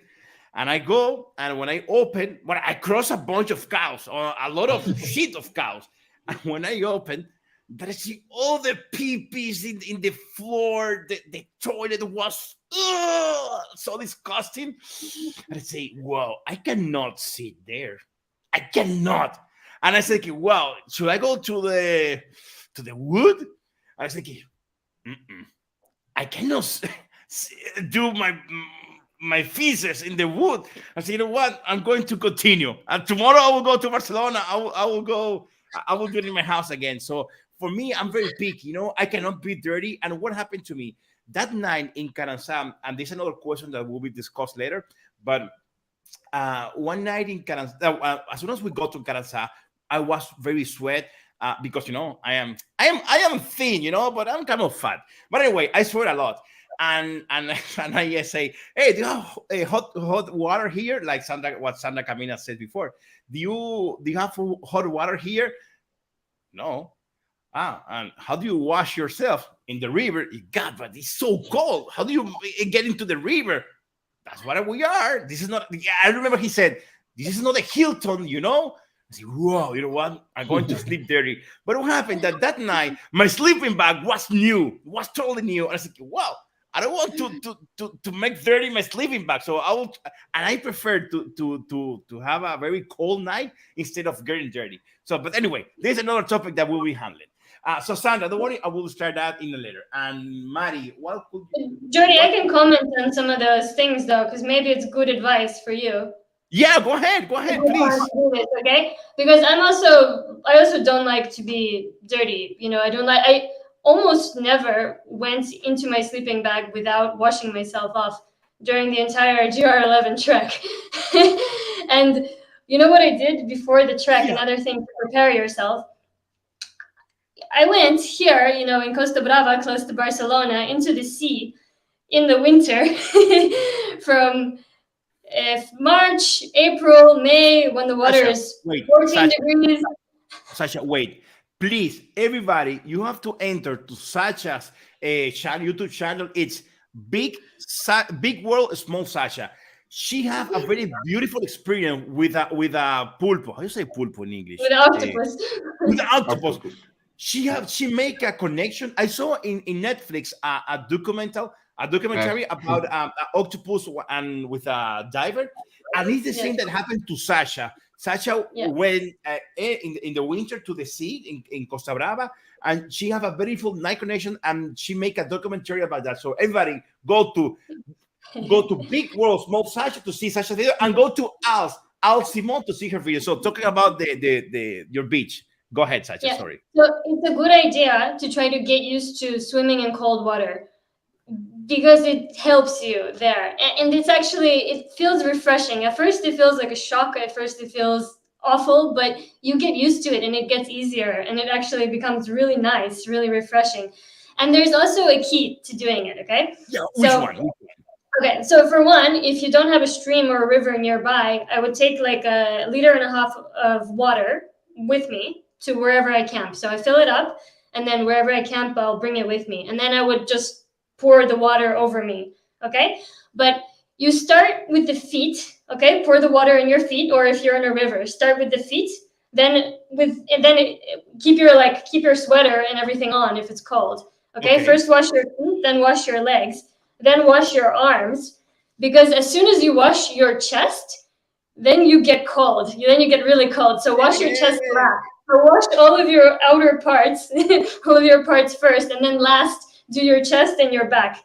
And then it's much easier to get cold water on you. Okay. Hey, great advice. If you want to be clean, there's no way around it. You have to go in cold water. It's cold. It's cold. Yes or yes. What do you think about that advice? That empiecen de agua por los pies y después deje el pecho para último. What do you think about that, Al? Do you think that's a good advice? For clean the washing. Yeah, for clean yourself, to wash yourself. Many times I do it in English, I don't know, but toallitas. Toallitas húmedas. Toallita. Okay. Yes. Okay. It's a good recurse. The problem is, Al, that I am almost 180 centimeters high. I am big. So if I want to wash myself with a baby wife, I think I should need to purchase the whole factory. So and I am I have a lot of hair. Well, not in my head, but I have a lot of hair. So no, I cannot use a baby wife. But anyway, you gotta go in the river, man. Yeah, I think that. Yeah, in that case, I think this is the versus. Now I prefer the Sasha's. Not Sasha one here. And another thing, I brought like a bunch of pairs of underwear and socks, and I washed them kind of frequently. Every few days, I washed all my underwear. I never wore them more than like one day. So I always washed those things in the river, not with soap or anything, but just with water, just rinsing off. And then, and another thing I realized, another maybe word of advice, is if you want to wash your clothes, especially your underwear and your socks, it's better to have dark colors so they dry faster in the sun. Oh yes. Something I didn't think about before. It's a good tip. Hey, everybody, take wrote that tip. Hey, take us some more, Sasha. Great. Yeah, because I am like you, Sasha. I cannot wear the same underwear 2 days in a row. No. But she's sweating all day. Yeah, no. Okay. Okay. The Mari is asking from Croatia, what could you do to start hiking as a stay-at-home wife. Oh, yes, that's going to be the next question, Mari, don't worry. Sandra Camina says, I have asked about the wet clothes because when I had to walk with wet clothes, wet socks, wet boots, and cold feet, I felt really poor and miserable. And she said, I can imagine what it would be to wake up and have to put them again in the morning. Yeah, it should be very hard, right, girl? Al and Sasha, to put your wet socks, the wet boots, and cold. Yeah, it should be very, very hard. Now, this is gonna be my most important question. Well, for me, one of the most important because I'm so familiar and I really love my girls and my wife. But how do you tell your partner? In your case, Sasha, how do you tell your partner, Sasha? How do you tell your family, Al? Hey, I'm going out. I'm going to disappear for 51 day or 41 day, but have fun. I will see you there in almost 2 months. How do you manage that situation? I mean, how do they live the experience in that? Okay, So for Al, me, go ahead. You first. Go ahead. You first. The experience of my family. Yeah. For my family, they think that I crazy. No, I am crazy. No, Yeah, crazy. Yeah, yeah. but I don't know. I don't know. You have an idea. You have an idea. Okay, I got it. You have an idea. But I have that answer for you all now in a second. Sasha, what about you? Because I have a surprise for you, Al. Sasha, what about you? How do you manage to tell your partner, hey, honey, you know what? I'm going to disappear for almost 2 months. Have fun yourself. How do you manage that? No, my question is, Sasha, where the both of you have been when you mentioned that to your partner? How do you express that to him? And what did he say to you? You have 3 questions now, Sasha. Go ahead. Yeah, honestly, I don't remember like the moment that I told him or how I told him or anything, but probably I just said that I want to do this hike, and he was like, "What the hell? This is really long hike. Are you crazy?" And then I was like, "But that's what I want to do." And then eventually he was like, "Okay, do it."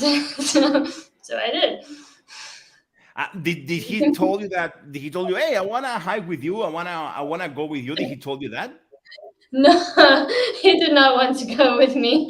And I wouldn't I would not want someone who doesn't want to do this trail to go with me or at all. Okay. Because they should really want to do the trail if they're gonna do this. Yes, yes, I But can he did imagine. do the first like 2 or 3 days, which is what he wanted to do that. So that was nice. He went with me for the first 20 kilometers. Okay. We Yeah, spent a couple of nights camping. It was nice. I saw him, and I don't know. Well, now for sure that Sandra Camina saw your video, and maybe she agreed with me that in the first day that that your partner Theo walking to you, he seems to be a very great guy. That he really supports you a lot, and he was as per his voice. I heard that he said, hey, Sasha, do you think you can carry all this weight? Because I cannot feel that I can walk more than that what I have walking so far. So yeah, I can feel that he supports you very well, right, Sasha? Yeah, for sure. And Al, what about you? Did your family support you when you told to them, yeah, go ahead, Al, my son, have fun, disappear for 2 months? I mean, did they take it as good as I am telling you right now? Or did your mom or your dad told you, hey, wait, my son, think a little bit? How was that moment? When I go in the Yeah, in yeah, the middle, in the yeah, middle. exactly. No, cuando tú tomaste la decisión de decirle a tu mamá, a tu papá, Ah, mira, me voy a perder por 2 meses y no vuelvo por ahora. for me, I take the decision and I buy the ticket and I don't listen any person. You don't listen to anything. It's normal for me. It's normal. Okay. No, this time. Okay. But but in the And past. Okay, okay. I think that I will have a little bit more info. I want to give now we are here here because she haven't talked yet. We are here with Sarah that she's helping me with this program. So let me see, Sarah, can you please put a little bit about what's next, Sarah, so we can know more details about this. Let me see. Okay, sorry, I have mute Sarah. 1 second. Okay, wait. Okay, Sarah, go ahead.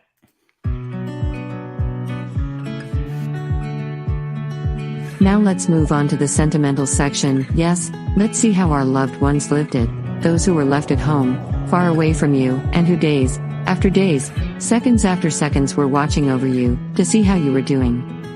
We turn it over to the couples. So I'm going to invite Tio, who is Sasha's partner, and Lola, who is Alfonso's mother. We welcome them with a round of applause. Go ahead, Lola and Tio, and Jordi Toms, I give you the microphone to continue.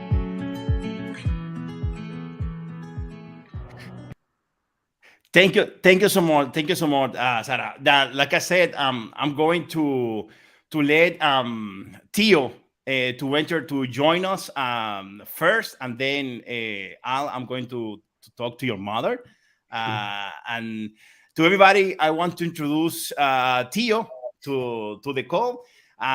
Tio is Sasha's partner, and I have talking a lot with Tio in the past, and the success of Sasha hiking was because she had a great supporting home as Tio. So, Tio, go ahead. I'll give you the words. It's your time.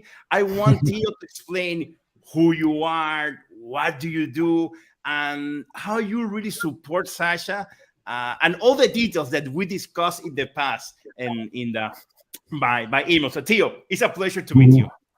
Thank you for inviting me. It's my mic. Everything is fine. Yeah, you can see me. Yes. Everything great. Yeah.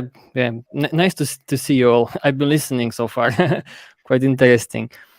Yeah, I mean, I was listening about, Sasha was saying about when she told me about her journey, and I was like, yeah, indeed. I know that Sasha is a bit crazy. She's a bit like she's like a wolf. You cannot keep Sasha inside the house for too long. She just goes there. She wants to go into the nature. But even for me, 2 months out there into the mountains, it seemed a bit crazy. But I think what made me a lot more relaxed is because she explained that this hike is not that wild like I imagined. It's not like you are in the mountains for 2 months.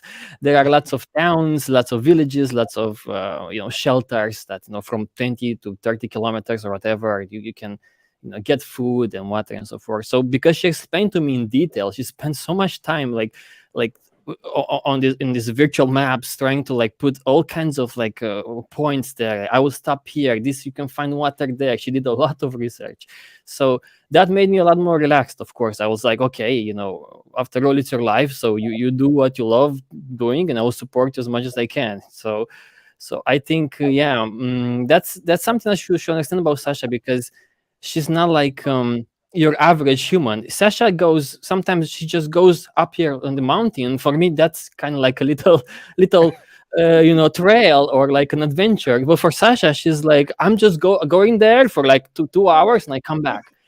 She's like that. She can do this kind of things. She has so much physical resilience. So I think knowing that, I was like, I think she can, eventually she'll manage it. Plus, I keep in touch with her all the time, and I had a map where I could also track her and see where she will be or where she is. And a few times, like 2-3 times, I've helped her to find a spot where she could camp. Oh yes, how was that, Tio? How was that? Yeah, well, I could look around and on the maps, and I found some places, and I'm like, okay, you can stay here if you want. And now with these technologies, you can, you don't feel so detached maybe from you don't feel like you're so in the wilderness, because you are connected with the rest. But I think one time, it happened that she had no signal for like 5 days or so. She was in Andorra, and we talked before, because I asked her, I'm trying not to be too patronizing. Of course, our relationship is more like you also have your own life, so you can do your own things. But I said, tell me please, when should I get worried? Like how many days should pass so like to when I will get worried? Like 5 days is enough. If I don't get to you in 5 days, should I be worried? Like, should I call the police or something? Or should I, you tell me. So we kind of knew that in Andorra her SIM may not work. So, but it was like 5 days or so, I think, maybe 4 or 5 days when she didn't have any kind of no, I couldn't contact her at all. And at that I was a little bit worried, like just a little bit. I was like, well, I have no idea where she is and no idea what she's doing. So that was one moment where, but eventually she contacted me. She she was like, okay, everything was fine. And Theo, Yeah, Theo, let me. Spanish didn't work in Sorry, Andorra. Sasha. Yeah. Go ahead, Sasha. What did you No, say? no, I was just gonna say that at least my Lebara card didn't work in Andorra. Yeah. Yeah, Mhm. yeah. The Spain card in Andorra is roaming and it's very expensive. I made a mistake once that I just used the roaming there and it's so expensive. But Theo, how do you because I'm asking because you explained me that before. I mean, I noticed, and like Sandra Camina is watching Sasha's videos. I noticed that Sasha did not only the GR11, she mixed it with the HRP, which one wow, it's huge. How do you mix them? I mean, because Sasha and you told me that you were like the logistic one who prepared the route, and I mean, how do you manage that? How do you say, you know what, I'm going to trust this line so you can walk from this path? Because what happened to me many times when I'm designing my own route, Theo, I use Gaia GPS, and in the maps I do see the road, and I'm going to pass through this place, but in the reality, the vegetation just closed the road and there's no path. I mean, how do you prepare a Sacha's road? This is for Sasha probably because she had a bunch of tools there. I think she had 2 or 3 maps or something like that. Oh Yeah, yes, Sasha. Yeah, I mean, but honestly, I was using like Maps.me, and I was using like I don't know some other free app, and they were not that good. But because I mapped out the route before going, I like looked at basically every part of the trail, and I knew which parts of the HRP were really cool, like a really cool lake or something really beautiful, and I was like, okay, I would like to do that.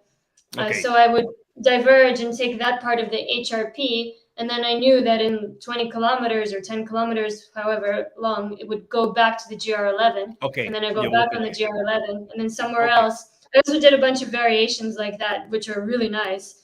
So like Okay. 11.1, 11.2, 11, whatever. Okay. They're a bit different than the main trail, but sometimes it's worth it. And the guidebook would also tell you, like, oh, in some places they're like, it will say that, oh, it's really worth it to take this part of the route, as long as the weather is good. Because if the weather is bad, you may want to stay on the main trail, because it's a lot safer. Like whenever I went to the HRP, it was like not much of a trail sometimes just Okay. really bouldery, really Okay. steep, or so if it's raining or something, I wouldn't do the HRP if you can. Okay. Just stick Okay. to GR11. But yeah. And Sasha, from your side, I mean, how do you manage to live far away from your partner Theo? I mean, in those days that he told us now that there was 40 days that he was worried because not knowing from you. How do you feel at that moment? Do you feel the same worry that wow, maybe he's worried about me? But in your side, how do you manage to be far away from your partner? Yeah, I mean, I tried to prepare him and say that, hey, I might not have signal for the next 4 or 5 days, so know that, and don't be worried, and that's all I could do. Okay, okay, okay. And the last question, Theo, and then I want to thank you for being with us. But I promise you the last question. I want to take you more time.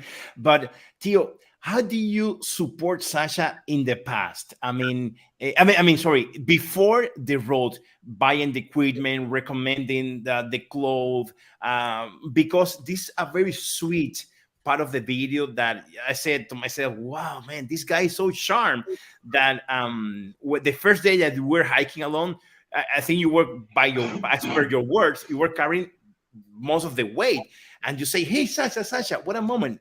How are you planning to walk more if I cannot walk more than I have right now? How I'm going to? Do you think you can get it? The whole? I mean, I say, wow, this guy is so sharp.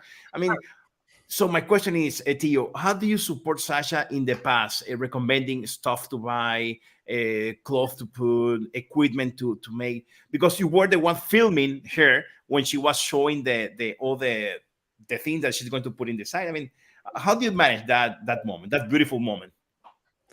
I think it's mostly her choosing whatever she needs because she knows. Of course, she knew what she needed. There were a few things that she didn't need, of course, and then The hammock, the take them hammock. back.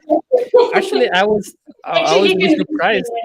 I was a bit surprised at that decision back then, but I was like, I don't think you can need a hammock there. But eventually, and I think maybe one piece of advice that I gave her regarding the whatever she took with her was that don't take she had a big camera, she had a big camera with a lens. I said just take this GoPro because it's going to carry a lot of weight and this doesn't make any much sense. So maybe there was a little influence there, but she had a lot of time she spent a lot of time trying to see what gear she needs, and she even tested some of this gear. So, and I think the solar panel made the difference, and she's very that's one thing I can say. She's a bit cheap, let's say.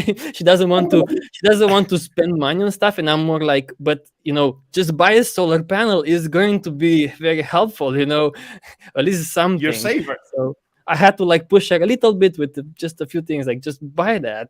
It's okay for your own safety. So you play a very good role in her relationship. And Tio, to finish, this is just to finish. My daughters, my beautiful daughter is gonna see this video. My beautiful wife is gonna see this video. I want you to give an advice to them about me traveling alone, hiking alone in the Pyrenees. What you can tell to my daughter and to my wife, Tio? Well, I think if you keep in touch with them, then it will be a lot less stressful. And if they know where you are going, and if you explain to them very well how this hike is, because that made a big impact on me. I thought that is just through the mountains alone. That's all. I didn't know that there are a lot of villages around. There are a lot of shelters. If they know that, I mean, you can even stay at a hotel there. It's like a manned, how we call that, shelter, where you can have food and you can have a nice shower, probably warm shower and so forth. So it's not as that much of a wilderness. It's not that dangerous. Plus, wild animals, not much. There are 3 bears in the entire Europe or something. It's not bad. So I think. No, but it's okay, Tio. Thank you so much for being with us, Tio. It was a real pleasure, and thank you so much. And one last thing, Tio, what do you do? I mean, do you have any project? Do you have something in your hand that you want to share with us? Well, actually, one reason why I wasn't as worried about Sasha is because I'm so busy with doing all kinds of things that maybe I was working on a documentary. I was working on so many things that I kept myself busy with so many other things. So I didn't. So I do a lot of things. It's so hard. So you're to explain. doing a documentary. I'm working on a documentary right now, and I made another one 10 years ago. This is a sequel to the documentary. Great. I have lots of online projects, free alternatives to Facebook, alternatives to Google Drive, to all kinds of. I have a big project where I do all kinds of things. So, Great. But thank you so much, Tio. Have a wonderful time, and thank you for being with us. Yeah, thank you for inviting me, and I'll keep on watching. Sure. Thank you so much. Okay. Bye. And now, guys, I have another surprise for you all. That I talked to your mom before this. So wait. So Mari from Croatia. I answer with that question. Mari from Croatia. I answer your question. So I have a question, guys. The part that is coming now is in Spanish, but again, I will translate it in English before. After. So I hope that Al, you can enjoy this part of your mom that I asked her many questions about you. So let's go. Hola, muchísimas gracias por formar parte de esta actividad. La verdad que, bueno, la idea de estos live es que, pues bueno, estoy empezando a buscar información porque yo quiero hacerlo y me encontré con el video de su hijo y la verdad que me llamó tanto la atención por la forma tan personal y sobre todo por las reflexiones que él hace, que son súper profundas. Porque por lo general cuando uno está cansado, en lo que tú menos piensas es en pensar en reflexiones y palabras de libro.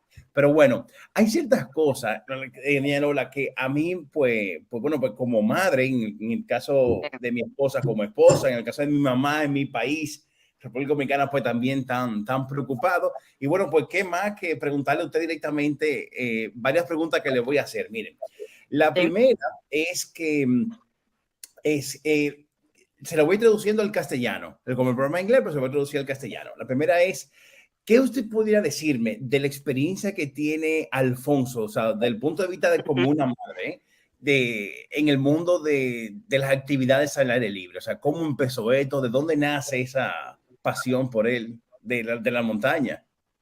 Pues mira, te comento, yo lo he visto siempre desde niño con una conexión muy especial con la naturaleza. Desde bien niño le ha gustado subirse a los árboles, experimentar, se siente cómodo solo, no es que sea antisocial, no, pero que cuando está solo no se siente arrinconado, ¿no? Le gusta ese contacto. Diariamente él necesita, se hace su café y se va a desayunar. Vivimos en el campo, entonces él se siente parte de esa naturaleza. Y yo lo admiro muchísimo eso, ¿no? Porque lo he visto siempre en él desde niño. El contacto con los animales, observar la naturaleza desde un nivel de conexión, más que solamente de conocimiento.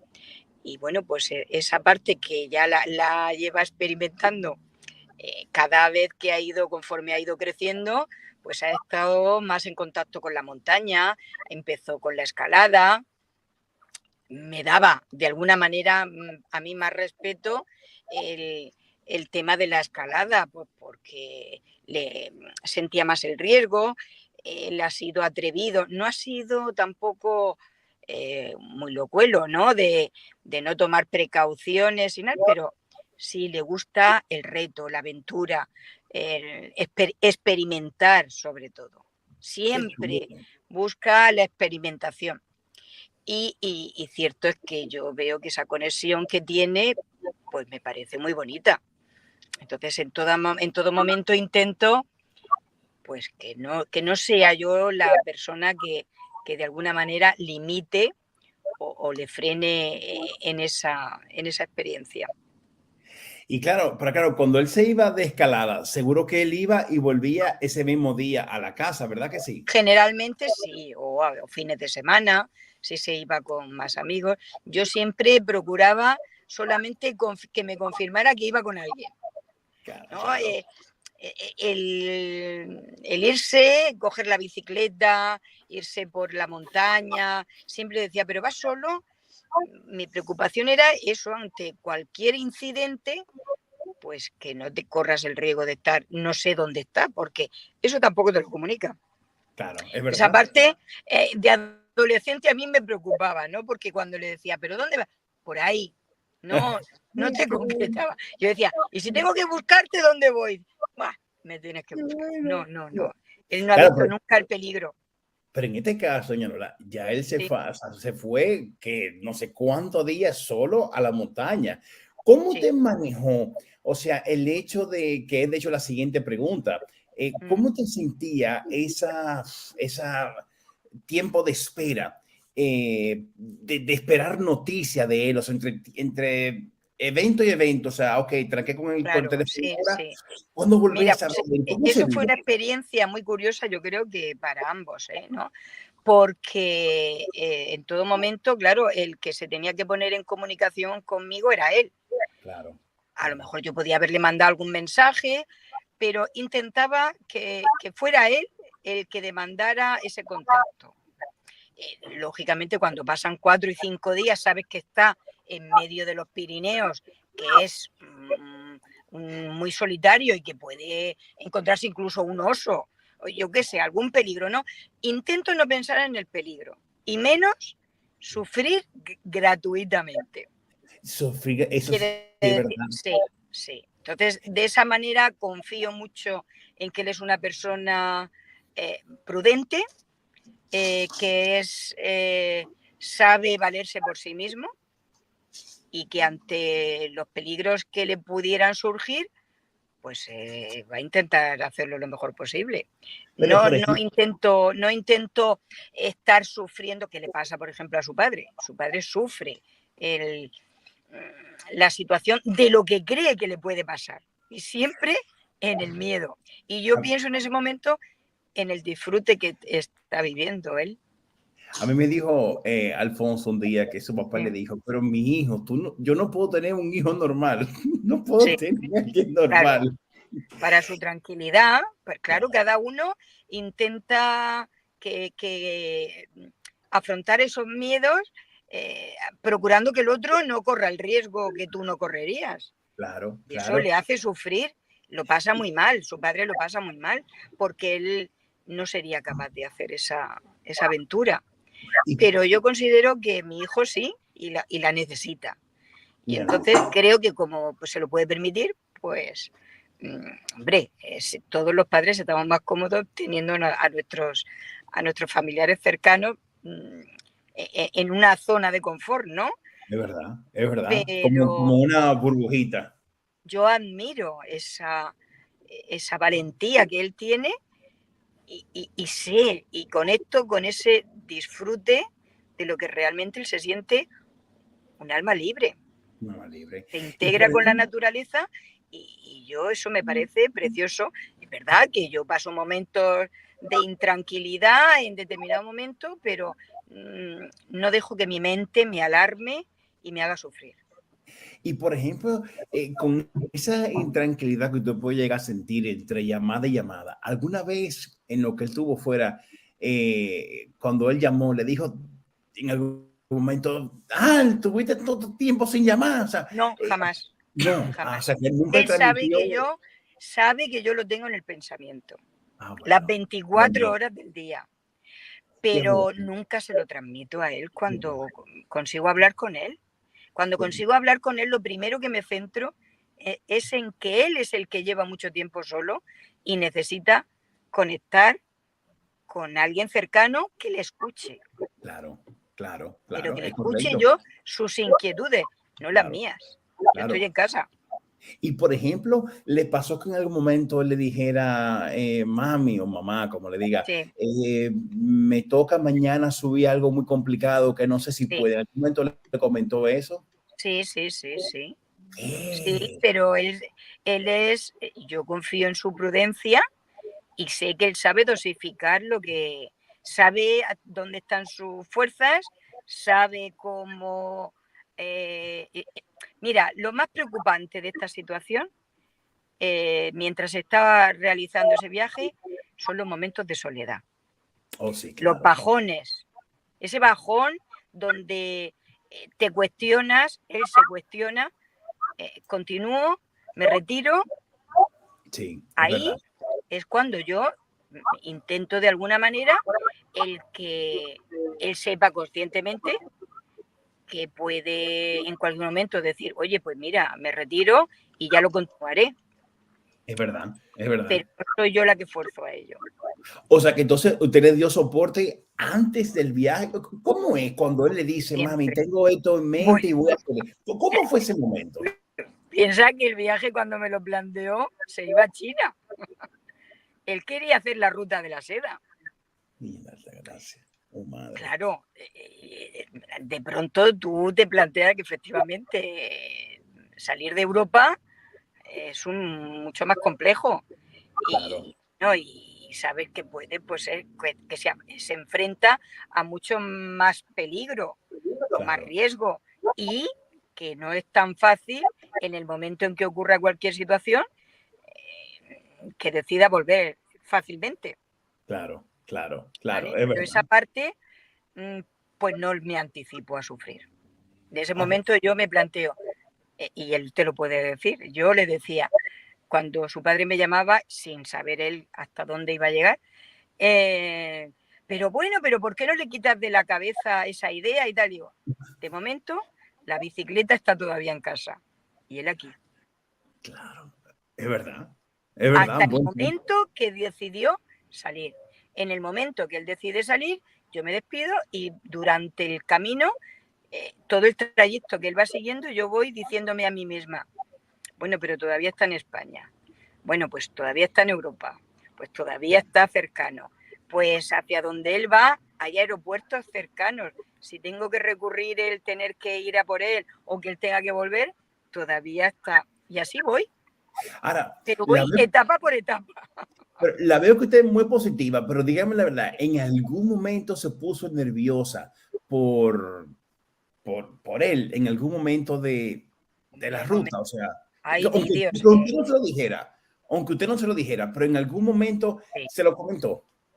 Sí, y quizá más cuando lo hizo a pie en los Pirineos, los 800 kilómetros recorriendo los Pirineos, para mí fue de alguna manera, sentía que un resbalón en alguno de los collados que subía, que luego cuando veía los vídeos eran de alguna manera con mucho riesgo y peligroso. Pero bueno. O sea que entonces sí en algún momento usted se preocupó por la seguridad de él. Aunque sea muy positiva, en el fondo sí estaba muy preocupada. Muchos momentos, pero no se lo traslado. Claro. Así chicos, tuvimos a la mamá de Al con nosotros, gracias a ella. She was very nice. And about the safety, this is the next question that I will have is dangerous. Any path that you feel that it's wow, my life is in danger for now. I know that there's a path between Pineta and Refugio de Gorich. I know, Al, you didn't took that way, but Sasha, you did took that way. And it's the Faja de las Olas that you need to clamp or take out like a chain. If in your case, Sasha, you came from Pineta to Gorich. And after you climb that huge mountain, you have to pass La Faja de la Sola. That is like a chain. How was that one? Because I know you take a detour, Al, and you need to take it. But Sasha, how was that moment for you? Actually, it was not difficult. They had all kinds of signs saying, "Oh, it's so dangerous and risky." It was not that big of a deal, that part of the route. There were just a few chains that helped you get down some steep slopes, some steep part. And those chains help a lot. Although it's really awkward when you have this huge backpack on your back and you're like trying to hold on to chains and like dripping going downhill, but it's not that dangerous. Yeah, it's not that bad. It's still hiking. And is there any other path before give the word to Al, Sasha? Is there any other path part of the trail that you feel danger that wow, my life is strange right now? I'm afraid.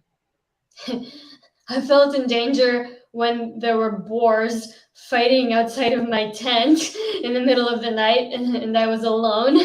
That was scary.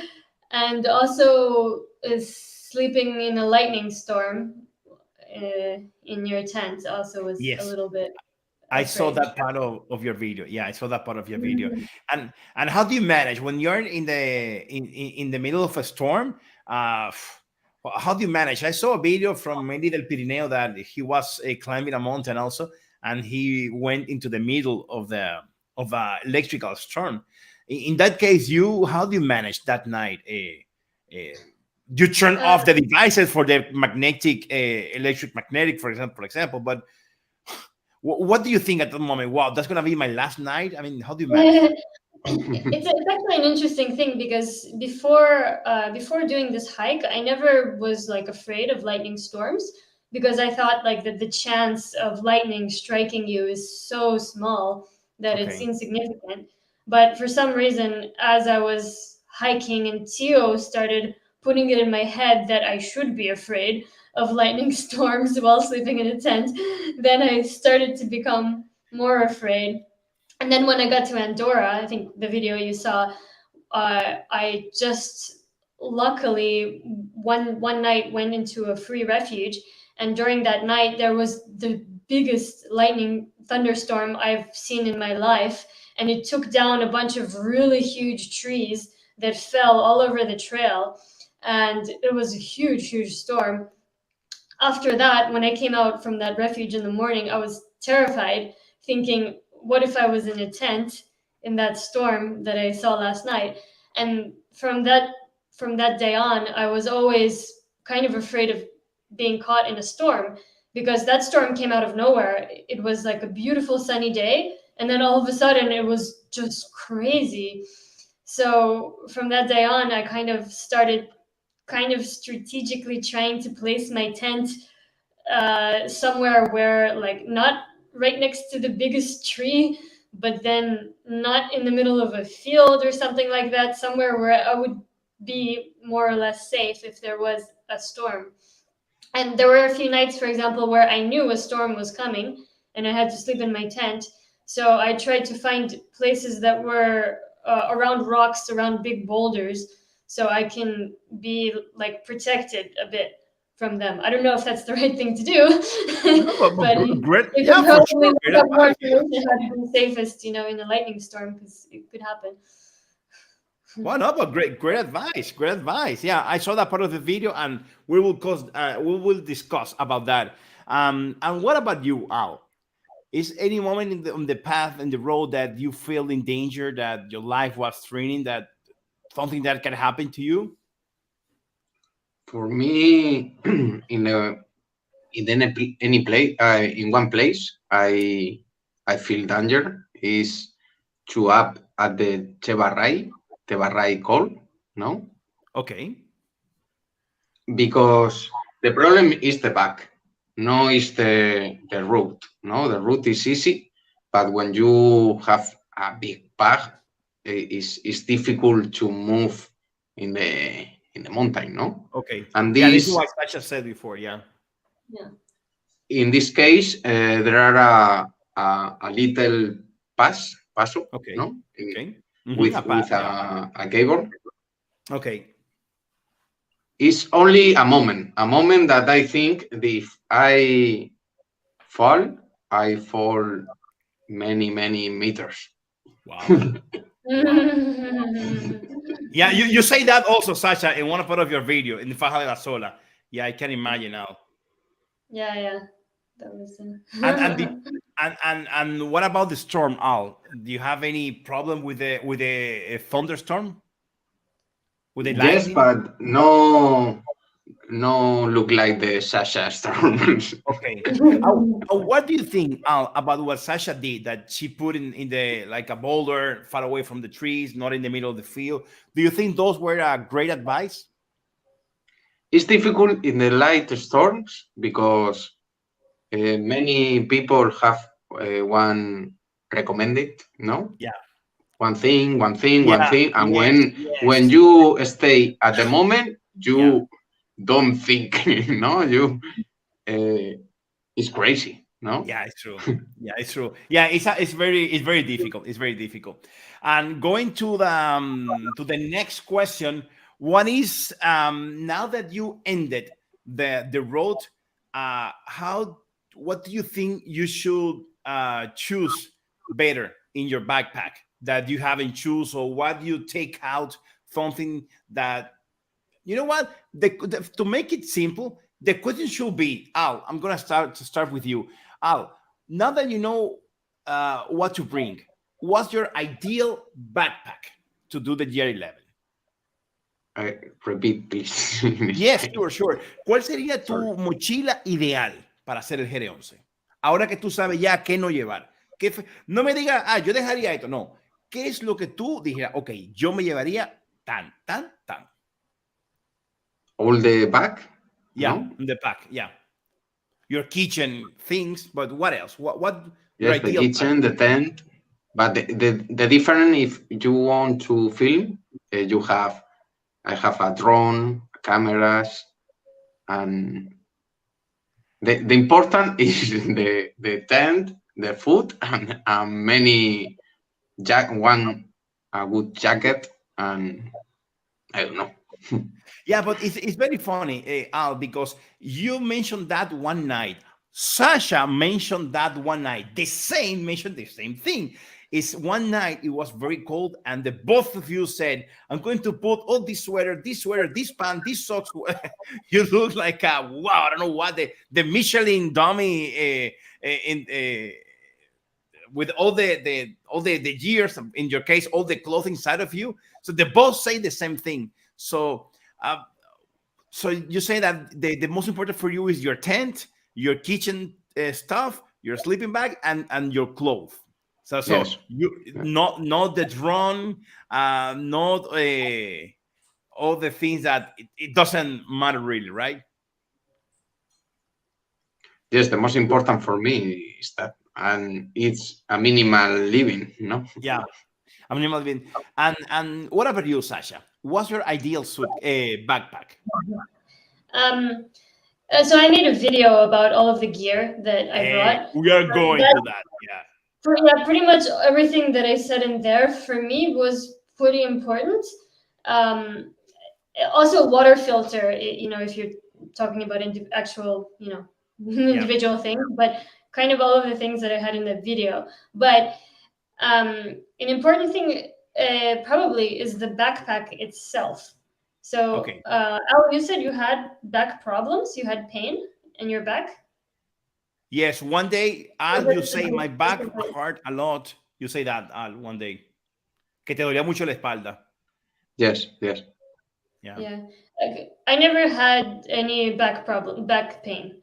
I had pain in my feet, pain in my legs, blisters, many things, but my back it never really hurt. But I think it's very important that maybe, probably is because of the backpack, the actual backpack itself, and the way it sits on you. So I don't know if you don't have a backpack yet, Jordy, then I don't know if you have one or not, but it's always when you get a backpack, you always want to try a bunch on and then really kind of invest into the backpack because I think it's important. No, I haven't purchased yet, but yeah, good point. And Inigo from Montaña Oculta is asking, and Montaña Oculta, this answer is going to be very good. Sasha, let me start with you. He asked, what did you realize that you bring with you that you haven't bring with you that was useless for you the whole trip? What about you, Sasha? A bikini top. It was useful only in the end when I got to the other side, and then I went swimming at the beach. Okay. The bikini top. What else was useless for you the whole trip? That you say, wow, this is useless. What else? I think that was kind of. I mean, at first I had this stupid idea about the hammock, and I didn't bring it. Exactly. This is what I wanted. No, but I didn't bring it. That's why. If I had brought it, I would have been just cursing myself the whole time. Yeah, that was the dumbest idea. Don't bring a hammock. It's just a waste of weight and space. Only bring the things that are essential to you. Yeah. I want to take you until that point, the hammock. Later, we'll see. I didn't bring it. That's why I didn't say it. And Al, what about you? What do you think that was useless? ¿Qué tú pensaste que te sobró que no lo usaste nunca? For me, the book. I have a book and I don't read any day. And the other thing is the solar cream. And the solar cream. Really? Yes, because I don't use, and I think that if you watch in the river and in the lakes, is good. No cream, solar cream. No. You going to the next question. Which one do you think is the better source to download your GPX file to trace your road? I mean, okay, my question exactly it is. There's a lot of GR11 trails in Wikilog, for example. Yeah, but which one do you can trust your life and say, you know, I will follow this route? So how do you choose that? Well, Al, this question is not for you because For you me, didn't it's maps. For me. exactly in your case the maps, but in your case, Sasha, how do you Yeah. trace your route? How do you download it? From where? You trust who? I just used an app like OSM Maps, OSM and Maps, like OpenStreetMaps, I think. And the trail was there, and I followed Okay. it. And I also, before I left, I mapped out basically all the points in Maps.me, which I wouldn't recommend, honestly. Yeah, but probably whatever route you download should be the official route, right? Okay. And then you can follow. I mean, I would definitely recommend getting a guidebook, but not Okay. the physical copy. I can send you the electronic copy if you want, Oh because I yes, probably still please. have it. Yeah, Please. I yeah. would love it. Yes, And sure, then you sure. can just have it on your phone, and it's easy to Okay, follow. sure. And in your case, Al, which map, a physical map do you use?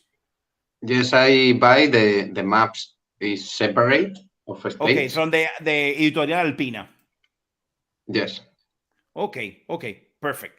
Um, Al, because you already published that video, how long does it take you to from the end, from the start, from until the end? How long does it take? ¿Cuánto te tomó terminarlo? ¿Cuántos días?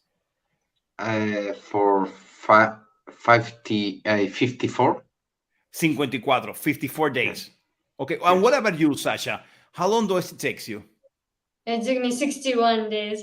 61. Okay, okay. Correct. So this is more or less what I have in my mind because I want to take my time. I like to take pictures, to film videos. Yeah, and this is more or Yes. less. I won't tell you, and I want to invite you to see in Montaña Oculta in how many times he did it. He did it in Yeah. 28 days.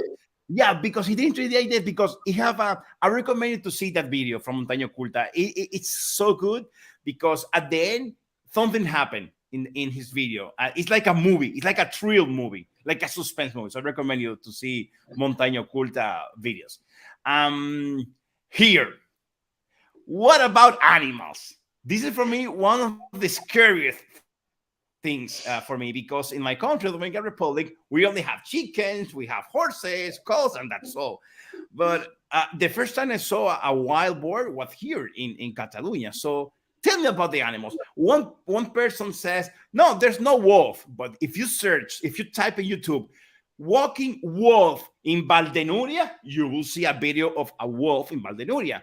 If you type bears in the Pyrenees, you will see bears in the Pyrenees. But everybody said, no, I don't see anything. And in one live stream between Eli del Pirineo and Pau Calado, I remember that Eli asked to Pau, whatever her name is, do you see any bears? And he said, well, I think I saw a path, I think he said. So my question is, what type of animal do you find yourself in the Pyrenees, and how do you manage those situations?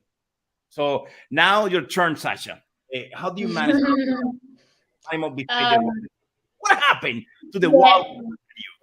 yeah, yeah, I would not worry about bears or wolves. Your chances of getting struck by lightning are probably higher than your chances of seeing a bear or a wolf. Boars, yes. Actually, there were 3 nights in a row where the boars came right up to my tent. The two of the nights were my first night alone, and then my second night alone. And the first night was actually when I was with Tio, but I was dead asleep, and only he heard the boars. So, but they were there. And the first night, yeah, it was like Jordy explained earlier that, I was like, oh yeah, I'm perfectly fine. I'm going to sleep now. I'm not afraid of anything. There's nothing scary here. No wild animals. And then like I went to sleep. 20 minutes later, this really, really loud wild animal ran right next to my tent, right by my tent, and then stood like a few meters away, making really loud sounds. And I was terrified. I shined my light, and eventually the animal went away. Kind of came back a little, but was a bit more shy. And I was still scared, whatever. I went on. Then the second night, I was sure I was not gonna be bothered by any animals because I thought there was little chances of seeing wild animals. And this time, boars came right next to my tent. They were growling. They were growling really loud, and I thought I would scare them, And I went I made some noise. I became more brave, I was like, hey, hey, And once I did that, the boars started growling like louder and became more aggressive. And I was just terrified. I don't know. Then there were two boars, I think, and they were like fighting next to my tent, and kind of all night I couldn't get them away, and I was terrified. So that was near the Mediterranean. So wow, but believe me, I don't want to be living that situation. Yeah, I'm very afraid of the wild boar. And but if you're a big guy, probably if you get out of your tent and you stand up, they will be afraid and they'll run away. Because I was thinking maybe I'm not intimidating enough, for them. Sasha, I am afraid of cows.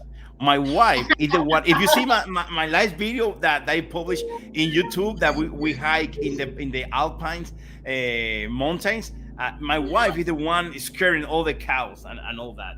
So I'm not so brave as my size is. And Al, you will see a lot of cows.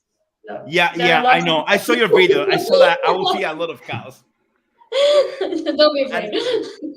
And Al, what about you? I think the same. The cows is the most dangerous animal in the Pyrenees, no? Yeah. Because the wild animals, I think that there are a real problem or dangerous, no? Because the animal is curious. How do you say? And for me, I live a similar situation that Sasha. And one night I heard a big animal. No, I think that no, it's a horse, no a cow. I think that, and I do it many sounds, but no problems. The only problems is the el zorro. The fox. The fox is only the problem because exactly. What happened for with that you on is a recommendation is take your food in a bag and put up in a tree near. Yeah. But I want you to explain about the fox. What happened?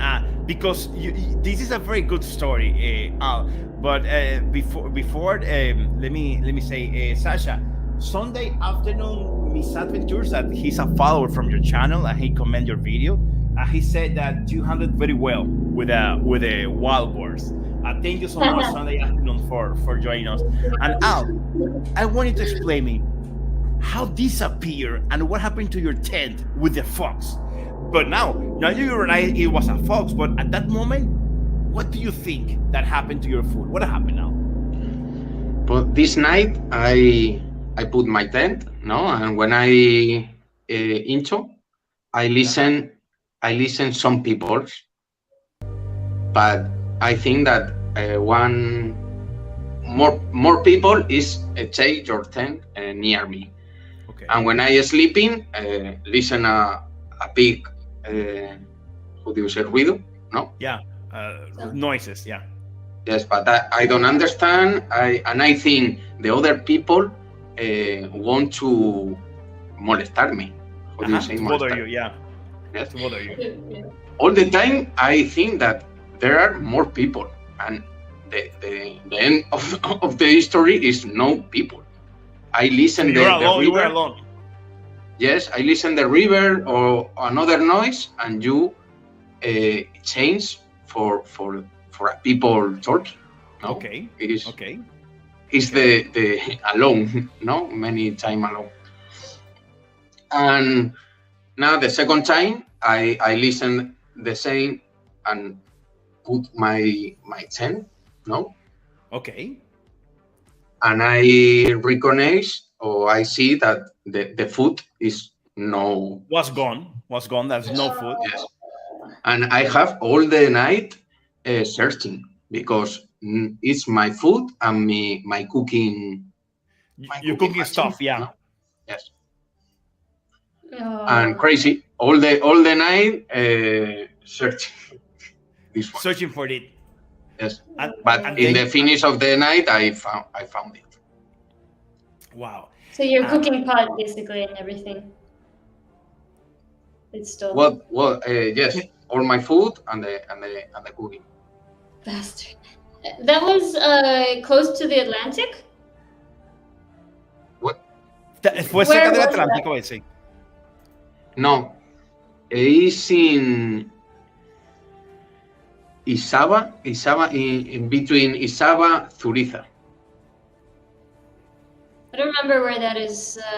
It's on the west side, or yeah, in the west side. In the west side, yes. yeah. On the west side, Yes. yeah. It's at the for you is the finish of Aragon. Yeah, yeah.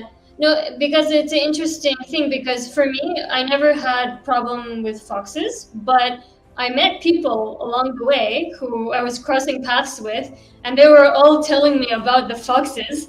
Yes, and one couple even told me that a fox broke their tent and stuck their head into the tent and stole their bocadillo. and they were terrified. And I was like, why are you afraid of foxes? Like, really? You're afraid of foxes? But they were... I guess it's scary if it, goes at your tent and then breaks the tent. But yeah. Yes, for me, broken the tent into and take the food. Wow. Yeah. Wow. But I listen that in the same place and other people doing the same. Mm-hmm. So it's regular to find that situation. Yes, it's the house of this fox. Yeah. From what I understand, it's just one short area of the route where that's a problem, I think. Because in the mountains, in the high mountains, I don't think there are foxes. No, it's down. It's only on just the that part, Jordi, so don't worry. Okay, hey, great. Thank you, Sasha. Thank you. Guys, my next point here is the drinking water. What do you recommend? And I know already you explained that, Sasha, about the water source, but do you recommend? The main question is, which one do you think is better to bring those pills that it's to potabilize the make the water drinkable, or do you recommend the bottle filter with the filter? Which one do you think is the best one? I use a filter. A filter. And what about you, Sasha? Yeah, I also use a filter. Yeah, it worked really well for me. Okay. It is something you can think about is bringing pills also, just for really dodgy purposes. For example, because from what I understand is the filter doesn't get rid of viruses or really, really small, basically because they're too small. But in most places it's fine, so like there won't be viruses, in high alpine lakes or in rivers, and most of the time it's pretty clean. But if you run into a situation, which I did one time at the end of the trail, where the only water was like this dodgy looking pool where there was lots of cow shit around, if I had pills, I would have used the filter and then pills. I didn't have that, so instead I boiled the water. Wow. You boiled it. Okay. I filtered it and then I boiled it to kill everything. Yeah. But And if you can also, just in case, because they're small, you can bring, for okay. those kind of emergency situations. And none of you suffer from diarrhea, stomach ache, or anything, right? Ali, you want to go first, or? For me, Yeah. no, I don't Hey, have man. any problem with the water. I have Okay. a problem with a food in a bar. Okay. No. I think that is for that. Okay. And what about Yeah. you, Sasha? Do you suffer from diarrhea or something like that? Um, Not diarrhea, but yeah, I think I had no problems with water. But one time at the end of the trail, I didn't publish this video yet, and I didn't show it to you. Um, I had I ate like a €1 packet of bacon, which I don't know, maybe it was expired. I don't know. I ate it, and then a few minutes later, I was vomiting, and I was in like this park close to a town, and I stayed there all night vomiting. Like, it was awful. And Oh I Lord. was so sick for a few days. The whole next day, I stayed in that park. It was like, it felt like a homeless person. I was just laying in the park all day. Yeah. Oh Lord. So I can watch out imagine for how watch out for the difficult food. was that. Oh Lord.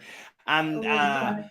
Sunday afternoon, Miss Aventure says that he had a goat chase him in Scotland, and he's asking if the fox stole the food. Yes, the fox stole Al's food. Yeah, that's correct.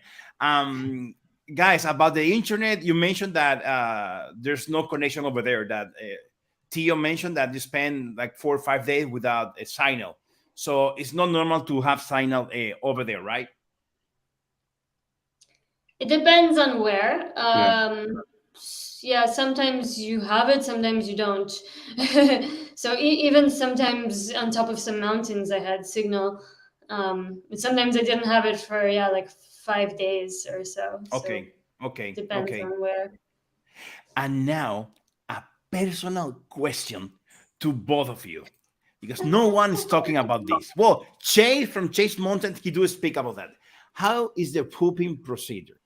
I mean, in a shelter, okay, you will go to a shelter. But if you are not in a shelter, because when I saw your video, and I said to the end of the day, I said, "Well, did they poop? They never put that on the video. So how is that? Did you poo every day? How is the procedure?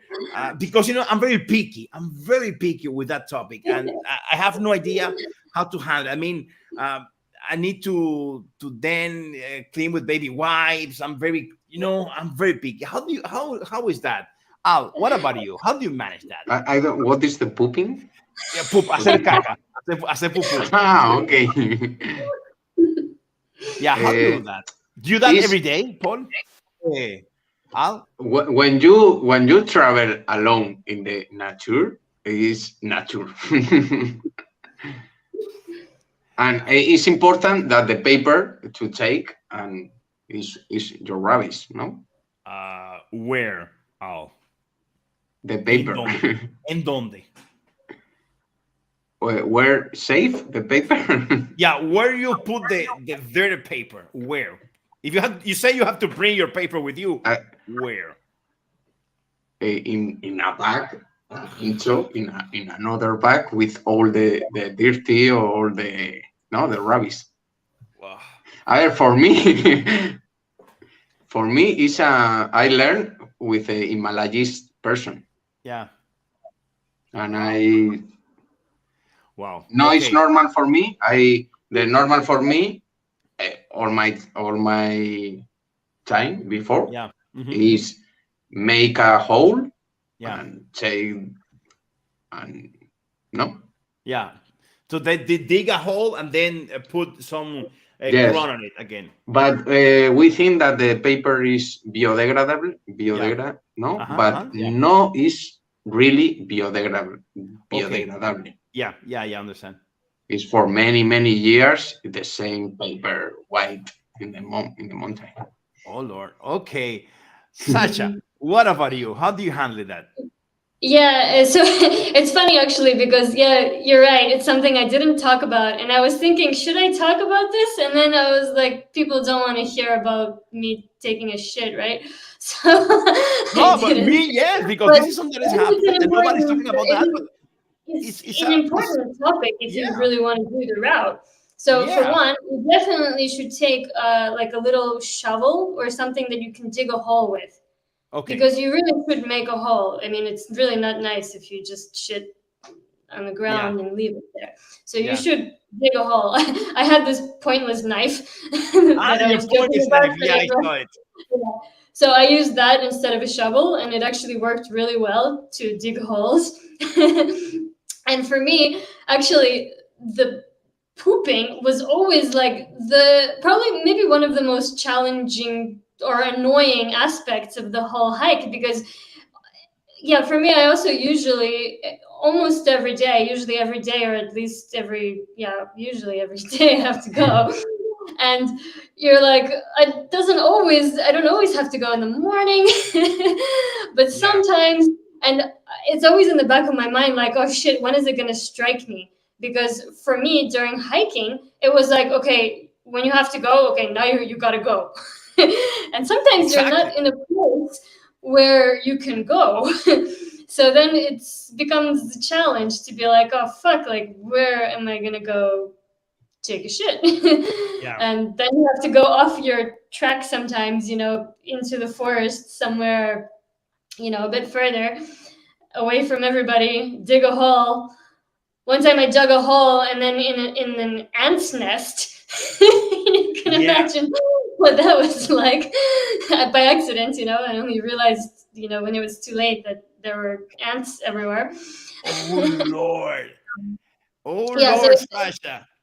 it's not the best experience, but when you come back, you really, really appreciate toilets. Yeah. Or when you get to one. Toilet and the hot water, Sasha. Yeah, yeah, yeah, yeah. And about that topic, this is the next question. And this happened to you that you went to a shelter. Well, it's not your case because the both of you sleep in tent. So no, let's jump this question. Um, since not totally free to camp, make wild camp. Uh, how do you manage to place your camp every night? Because as per your videos, you place it in such a nice place. So my question is was as easy as the both of you film in your videos to camp, to make wild camp, or it's not really the behind the scene is more complicated? Sasha, what about you? Okay, so in the high mountains, it was pretty easy to find many wonderful, beautiful camping spots in a lot of places. And some places I knew that it was not legal. So I would make sure that I would go off the trail and I would go far away enough that anyone on the trail won't see me. So if rangers came around, I don't think that rangers are walking around the forest, just Yeah. random parts of the forest. They're walking on the trails. Okay. So you go away from the trail. And also, if I was really worried about it, I would set the tent up just before sunset or around sunset, and I would Okay. break it down early in the morning. Okay. But for me, the hardest part was actually closer to both coasts, because there it was much harder to find wild camping because you're in a village almost every day, and sometimes you're in much more habited areas. So there was where I struggled, and slept next to churches or people's backyards. Yeah. Yeah. Yeah.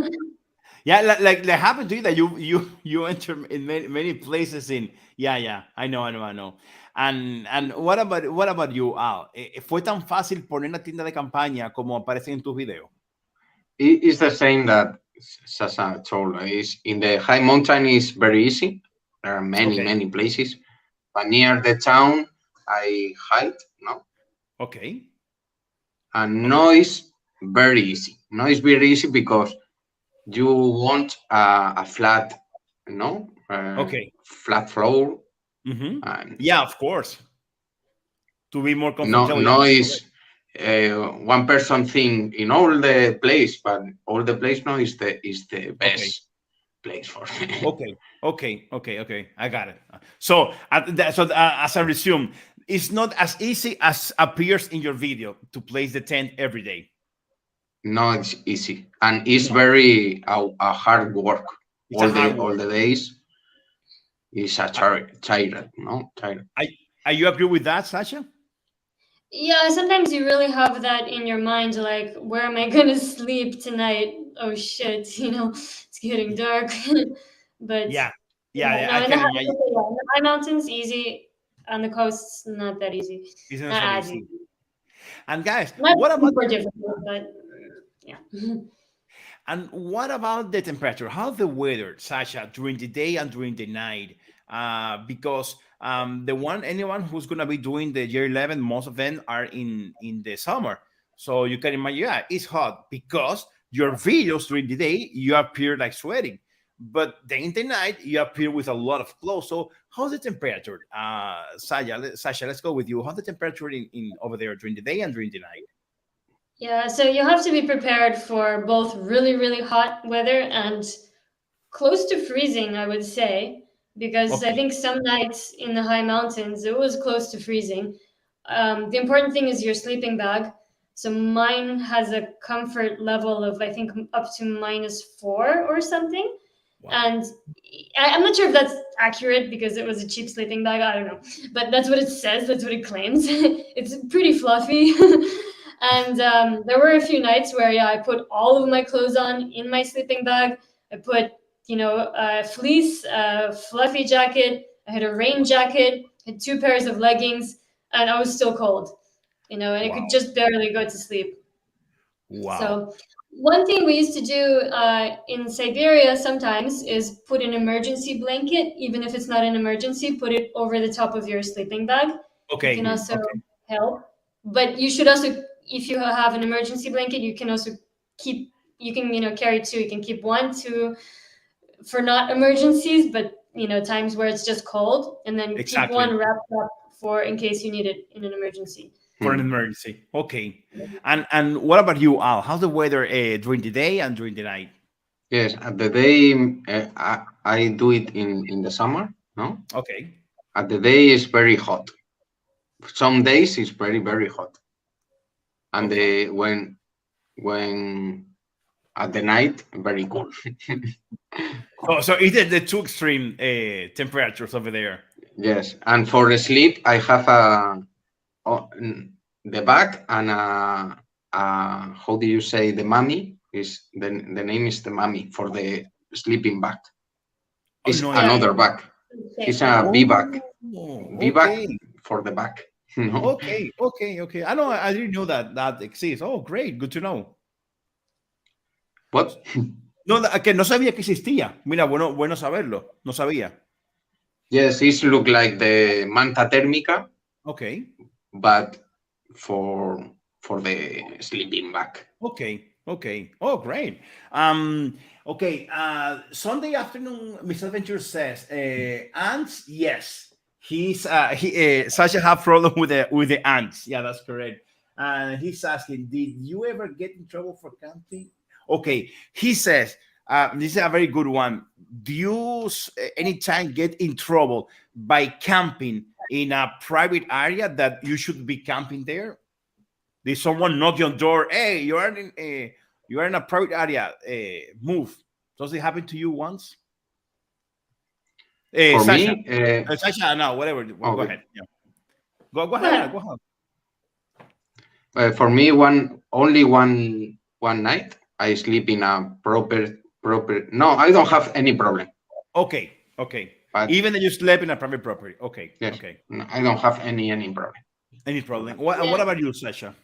Yeah, I didn't have problems with people, but like I always, when I knew that the spot was kind of dodgy, I would set up late and then get up as early as possible, So Okay. put the tents at sunset, get it out by sunrise, and then you Okay. should be okay. So this is the main one. Great. The next one is we talked in the past about the getting dirty. What I can't is that I walk the whole day, I swear the whole day, I get dirty the whole day, and then we don't have a river near to me. Let me go to sleep. I can't. I need to take a shower. I need to clean myself. I cannot get into my sleeping bag with. Oh, does This that is happen? a normal situation. Oh, I have a problem here. I have a problem. I can't. I can't. I just see myself when I hike. One Saturday day, I've been hiking for 13 hours. I am so dirty that when I get to the top, and I wash myself, the water is dirty. And I think at that time, what can I get into a sleeping bag right now? No, I can't. I can't.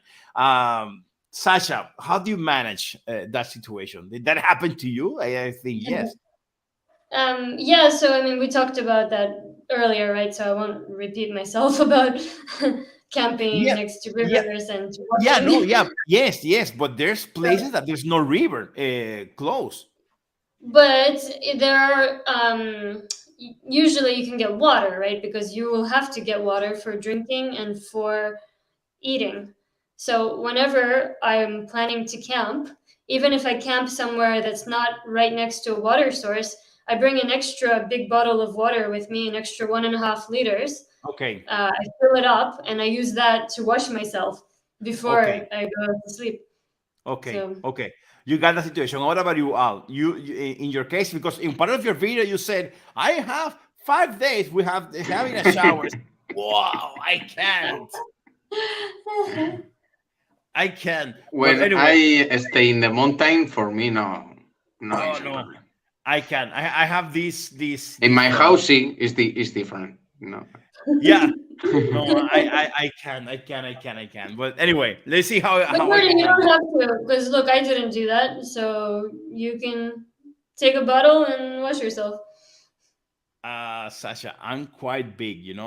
Take 2 bottles. It's still better than nothing. Yeah, it's true. It's better than You'll feel nothing. much better. You even with 1 liter of water, you pour it over your body and then you towel yourself off. You'll feel much better.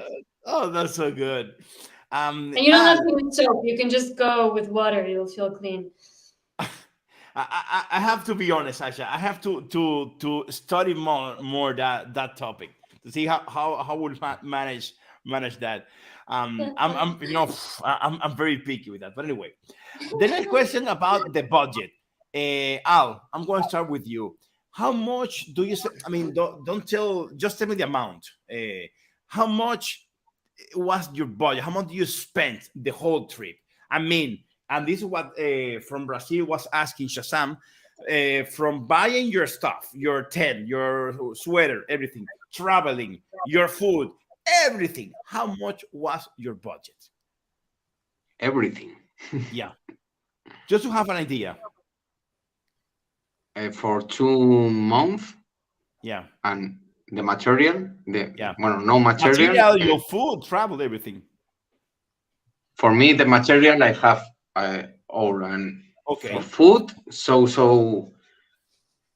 300, 400 for month for okay, it. per month. Okay, so No. per month, 400. So in the total, it'll be almost 800. Yes, And but the problem is when you go, you need a warm shower and a bed, and you pay 60, 70 euros for one night. yes, yeah. So that will make a. I know. I have a friend. He did it. The HRP Francisco. If you are seeing to me, Francisco, congratulations to you. He did the HRP with the GR11, and he's 70 years old, and he slept all the nights in shelter. And he told me he spent a lot of more money, a lot of more. But okay, Mm. with that, I have an idea about how much. And what about you, Sasha? How much do you spend? Yeah, so the thing is, before I left for this hike, I had pretty much no money and no job for a long time. So my Okay, idea was to spend only as much money as I normally spent on food. So okay, normally I spend 100 euros a month on food, okay. maybe. I eat cheap, only at the grocery store. And I thought I could do it on that budget, 100 per month. So that's 200 for the 2 months. Okay.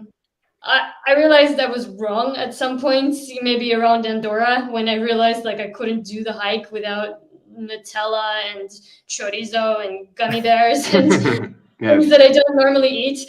So I bumped it up to 150 a month. So I did the trek on 300 euros because I didn't pay for any accommodation or anything else. So that was the actual hike, was 300 Okay. euros. And then I didn't buy much gear, although I think I did buy the water filter, which was maybe 30 euros or so. And I bought a couple of things, but most of the stuff I either borrowed from friends or I had from before, just old gear. So I didn't have to buy a lot of stuff. Okay. Okay. So, Wow. Okay, so more or less I have an idea. And you make this road in the way that you did it. For example, Al, let me ask you first. You did it from the Cantabrico to the Mediterranean Sea for any reason? For me, because I live in the Mediterranean.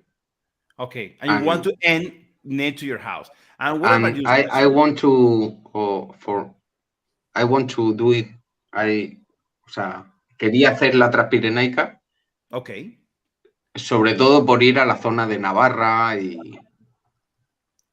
Okay. Okay. O sea, to go to Navarra and spend more time over there. Okay. Okay. Yes. Got it. Okay. It makes sense. And what about you, Sasha? What you did it in the way that you did it?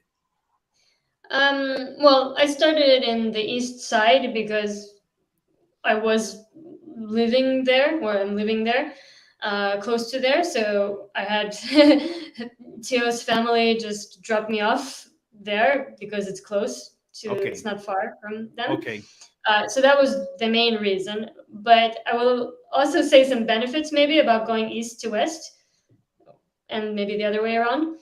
Okay. One thing that was quite useful for me is when you start walking in the morning, the sun is behind you. So for one, it's not directly in your eyes. Second, I had a solar panel charger. So I often started walking in the morning and I hung the solar panel on my backpack, and then it would be charging my phone and my other whatever electronics as I was walking. Okay. Of course, the negative part about going east to west is that the guidebook, at least the one that I had, goes the opposite direction. So your mind has to like get used to reading it backwards. Yeah, like the Egyptian. You have to read from the right to the left. Hebrew. Yeah, but I got used to it and it wasn't too much of a problem to read it backwards. So I didn't find that to be such a big deal. I liked the fact that I had the sun at my back. Okay. Okay. Yeah, it makes sense. And did Sasha, did any moment you feel that you want to give up at any moment? No, I don't think so. No. No, but very good, very good. And what about you, Al? Is any moment that you say, you know what, I want what to is give up? giving up? What is? Rendirte, que tú decías, ya, no puedo más, me voy. I for 2 days, I think that. No, I don't know. No? No. You are strong enough to live with that. And what about ticks, guys? Garrapatas. Al, No. do you have any problem with ticks? No. What about you, Sasha? Yeah, I never got any ticks, but I brought tweezers just in case. And I usually check, like, you check behind your ears before you go to sleep, because they'll stick to places like that. Your armpits, they'll, check your body. I usually did checks for ticks. Okay. Especially after going through like a bushy area or something like that. Okay. So, but thanks God, you never had that type of problem. No. Oh, that's great. That's great. And what about this? If any moment that you got lost at any moment? As per your video? Many moments. Yes, exactly. Because I have the map and don't have compass, and you have the GPS, every time. Yeah. But one day I feeling lost. Yes. I growing, Uh-huh. grown the many time, but lost one time. Okay. I'm feeling lost, and I found it houses, ancient houses, and I Okay. think if there are in the past house, there are a way for Exactly, it's true. To get out yes, from there. and I found the And exit. you found the road. You found the road again. Wow. What? Yeah. Were, Y were you encontraste el camino Yes, después. yes, yes, yes. Wow. Wow. Y tú, Sacha, ¿alguna vez te sentiste perdida? Bueno, sorry, I saw okay. in your video, Sasha, that many times you said, I don't know if I'm walking in the climbing the right mountain. Yeah. Is it Yeah. I don't know, Al, how you did it with no GPS. I think if I had no GPS, I me would be neither? lost the whole time. Yeah, Yeah, I me got too. I went the wrong way a few times. Not anything serious, but just for a short time, basically, because I had my maps, so I could Okay. see, kind of where I was. But yeah, there were a couple of times where the trail just, I don't know, one time it just ended in some bushy area, and then on my GPS it said that I was on the trail, and then I kept on going, and then it was just not the trail, and it just confused me. A couple of times I ended up in some bushes, just trying to find the trail, but yeah, not Oh for any boy. long period of time. Yeah, I'm like you, Sasha. I don't know how to do that without GPS. Being Yeah. honest. And did you have any accident at any time? I So have a bat in the knee, en la Okay, rodilla. you injure your knees. Okay. No more problems. No No, an no. accident, Oh, that's real great. accident, no? Oh, that's great. That's very good. And what about you, Sasha? Do you have any accident? yeah, nothing that bad. I fell once as I was trying to like reach a camping spot, getting close to dark, and I was looking at this beautiful scenery, and I just slipped on some rocks and I scraped up my knee. And then after that, my knee hurt a bit, but Oh Lord. was okay. Wasn't Okay. that bad. Okay. No, it wasn't. Okay, perfect. Yeah. And I don't remember. I'm being honest. I don't remember exactly. But which one of you one night you said, "Wow, I think someone is watching me. I feel like someone is watching me."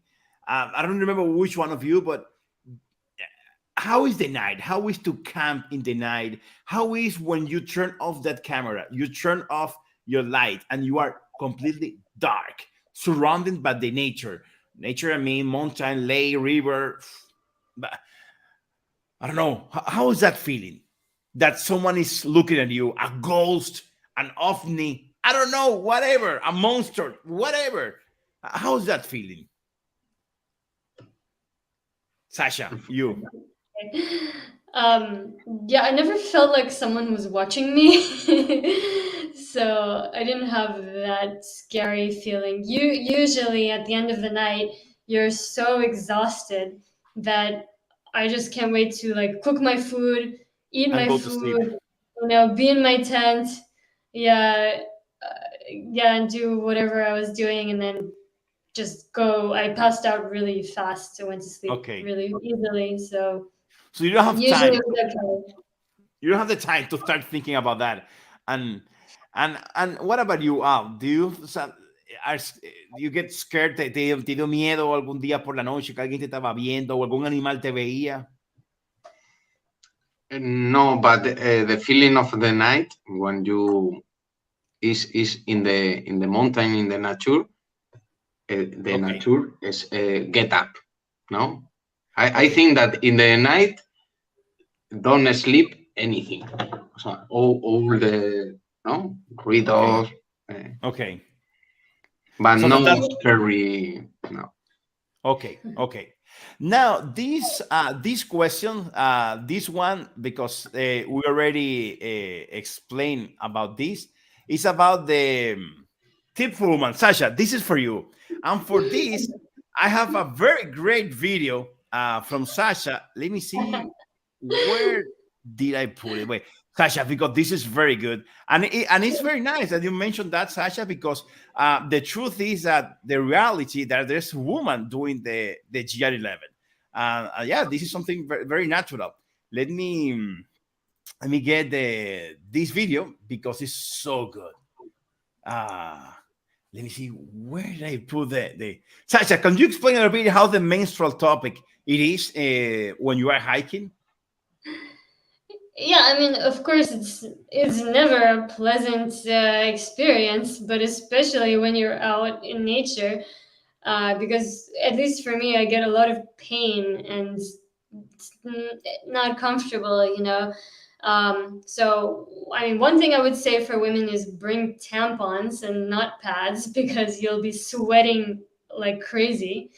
Another thing is don't throw them in the nature, please, because I've seen, you know, around me, you know, Oh tampons yes. sometimes lying around the forest, and I think that's really awful. So please pick up your garbage, bring it with you, like Alfonso described. Put it in a plastic bag, and then put that plastic bag in another plastic bag. You get to a village, you can throw it away. You know, be respectful of the natural environment. Wow. But Sasha, so and did you feel that you were with lack of energy that those days, that you felt tired with all the stress that you normally are carrying, and now with this normal situation, did you felt like, wow, I need to rest or to go to hospital or whatever at that time? Well, yeah, I mean, I would have liked to rest. I remember the first period I had. I was in a free refuge where I stayed, and that night a bunch of children showed up, like a big children's camp. Oh, yeah, So yeah. and they were so loud, and it was just not peaceful at all. So I couldn't stay there another night because I just wanted some peace. So Yes, I had yeah. to, you know, walk up a mountain, and then of course it's painful, and then you make it more painful by going up a mountain. But you have to just, you know, just get through it, and Okay, okay. Yeah, yeah, eventually it's it'll be true. okay. I recommend to any one of you to go to Sasha and Al's video, because Sasha get a great story about that. Now I'm going to show you like the best part of your videos. So I recommend that everybody can see it. For me, are very funny moments, are very stressful moment. I just made a very small recap here, and let me show. I will start, Sasha. I will start with you. Let me put the video. Okay. Hello. So tomorrow I'm planning to do a big hike. It's called the GR11, and I'm bringing a hammock. I know, but you know what? If I bring a hammock, then I don't have to like search for flat ground to sleep in. I can maybe just sleep in my hammock. Some of the time, if I get to a village, maybe I can just hang it up in a park or something. Last time I did a long distance hike, I put a hole through my shoes. It went directly through the shoes, like I could feel the ground while wearing my shoes. So I decided to actually buy hiking boots this time, since this trek is going to be very long. This is a water filter. This is an awesome stove that I got back when I was hiking in Siberia. So this is... I have this. This is my knife. Unfortunately, it's a pointless knife. What's the point of bringing a pointless knife, you might ask? I'm not too sure. I like it. I think, I don't know, maybe I'll just dig holes for my poop with it.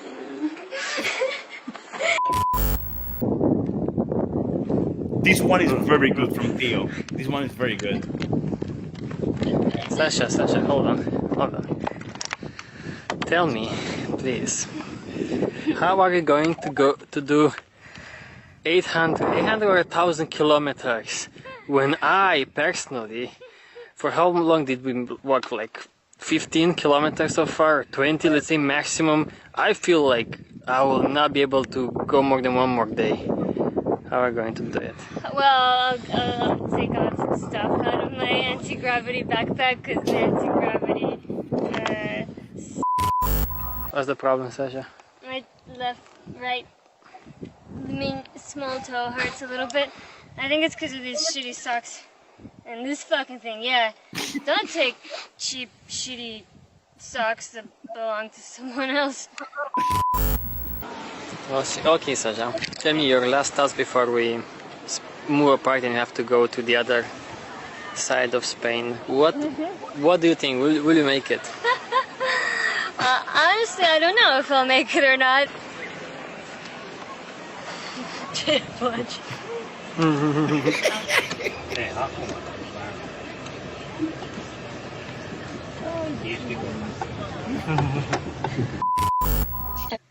So, this is my first night camping alone on the GR11.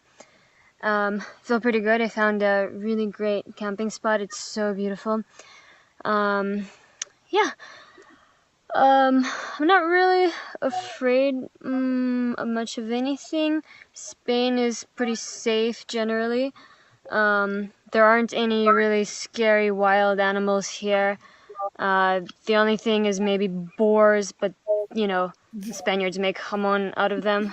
And I think I just saw my enemy walking by somewhere over there. The pig. Hey, piggy! I could use some jamon on my sandwich. Yeah, I like jamon. Me gusta jamon.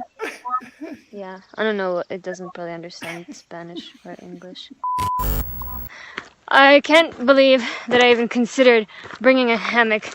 That would have been the stupidest thing to carry. I mean, how would I protect myself from like these swine, pigs, monster boars inside a hammock with my pointless knife? I also got attacked by 2 dogs today. This friggin' woman is walking her dogs. Dogs go ahead and then surround me and try to bite me. Disappointment. I was so happy about this font and all this water, and I emptied my bottle and I filled it up with that water, and I kind of washed myself a little, and I drank a bit, and then I read this. Font de suro. Agua sans control sanitari.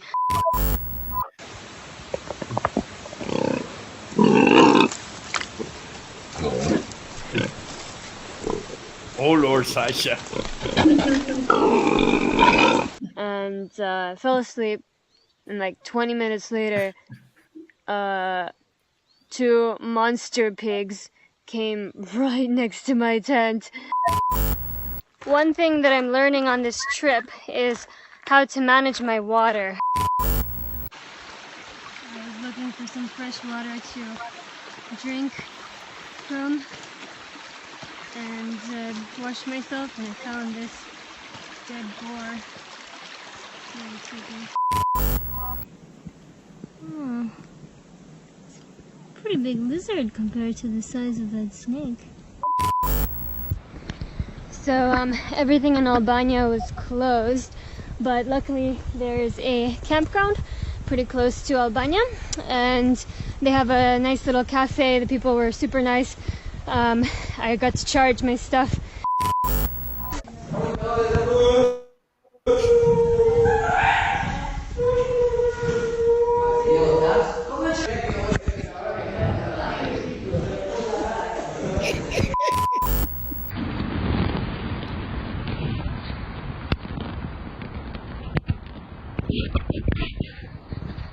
It's really freaking windy.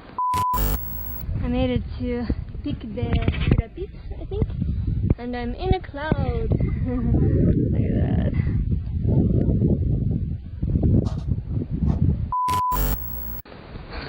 This is crazy.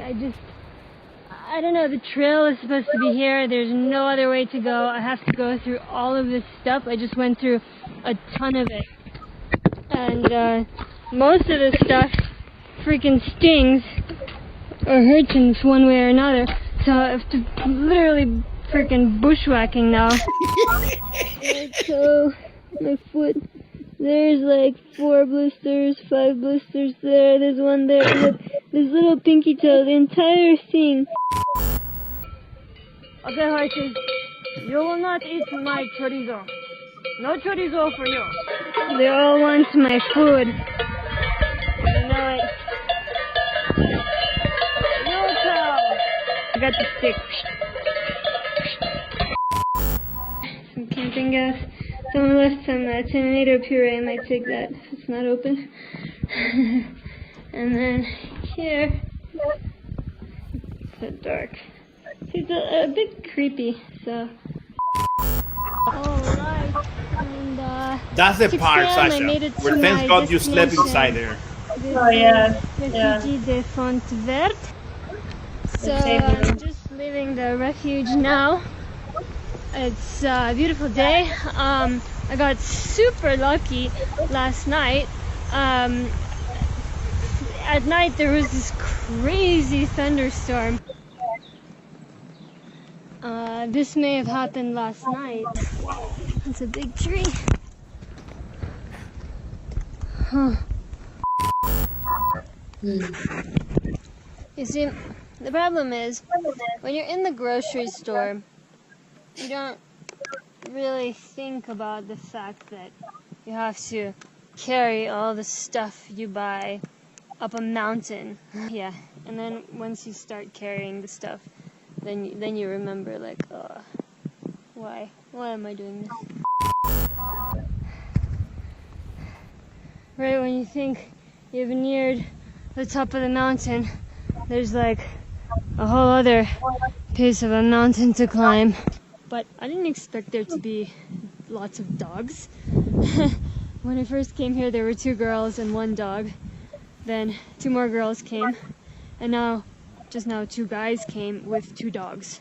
So now there are 3 dogs in this tiny little place, and now it smells not just of feet, but of dogs and dog food. That place actually is Now so you can kind of beautiful, start to Portal see, said. like, Yeah. the door of the sky. I have no idea where I'll sleep tonight. Some dogs pissed on my bag. It's just hard to believe, like, I don't really get where the trail goes. It has to go up there somewhere, but it looks so steep. It's in the middle of the mountains. That's why they call it mountain lodging. So last night I slept in this bothy. It's not the nicest place in the world, but yeah, you can see, you come in here, there's 1 bunk bed. There were just 2 places, and one guy came, he was really nice, it was cool. I got to the cabin, there's just space on the floor, table, and a fireplace. But at least there's a roof. It started raining harder and harder. I don't know if you can see. I'm kind of wet. My bag's kind of wet. There was nowhere to sleep except the floor. I don't like sleeping on the floor so much in these kind of places. There kind of can be mice, insects crawling around. See those? Huh? You see, the dilemma is always that, like, I would love to just like save a bunch of these and have them later with like peanut butter or Nutella. Maybe those weren't blueberries. This part is very good. Poison berries. I didn't publish this video yet. Poison berries. That's it. I'm gonna die up here on top of 2,700 meters. That's it.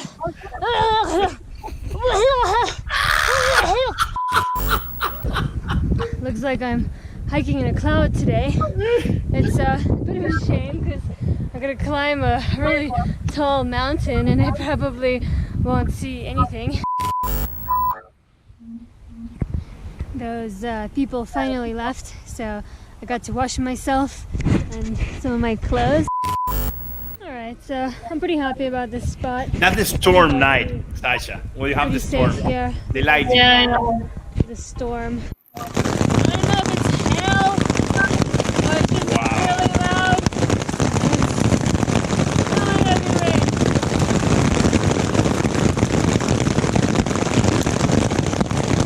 Whoa. Last night there was thunder and lightning, but mostly it was like around, like behind those mountains. Ready to go. I got my solar panel here, charging my power bank. Last night it was a bit chilly. It was really cold actually. I don't know, it must have been like below freezing. But I managed okay. I put on pretty much all the clothes that I brought. I put on, had a shirt, I had my fleece, I had my warm jacket, I had both pairs of leggings on, and then I put my rain jacket over my legs. Today I decided to go off the GR11 again, just a little bit, to climb this mountain called Komodoto.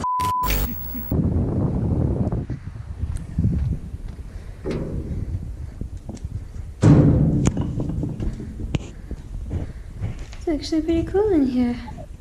Look at that. It's quite warm actually, especially compared to outside. It's pretty chilly outside now. Here you go up these stairs and you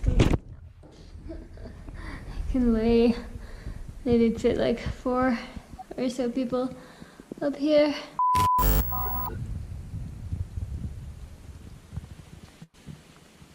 This, Sasha, this is Fajadera Sola. That for me is like challenging. Yeah, it's not that bad. It's pretty much so far. The climbing on those chains was not that this difficult. part, the part that you're Hopefully. going down now, I mean, for me, of course, it's a little awkward with my super heavy backpack because I had to like hold on to one chain and then I'm like falling back and I'm just like have a lot of weight on my back. So I guess I passed the difficult part of the GR11.9 variation. Wasn't that difficult at all, wasn't that scary at all. Not as scary as they make it sound. There was a sign there that was like, it's for experienced mountaineers only. And I was like, oh shit. Or there's this shortcut. This part, chains. I gotta try the shortcut, let's see how it is. Shouldn't be too bad. There were lots of warnings on the place that I went to yesterday about like the area with chains and stuff being dangerous. Not many warnings here, and I think it's more difficult. It's day number 43. Woo! There's a bunch of rain and thunderstorms last night. Rain this morning, but should be clearing up soon. Yeah, it was very emotive, and this is the Alps part. Está todo ganado.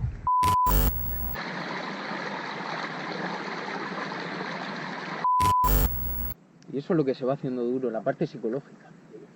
Luego el llegar a un sitio y darte cuenta que no hay donde pensabas que ibas a dormir, equivocarte. Hoy me he equivocado, y podríamos decir que me he equivocado por lo menos 8 horas. Me acabo de encontrar a 2 montañeros. Digo, ¿pero vosotros vais haciendo la Transpirenaica? Y dicen, sí, sí. Y digo, hostia, ¿desde dónde? Desde Cap de Creus. Ya solo nos falta una etapa.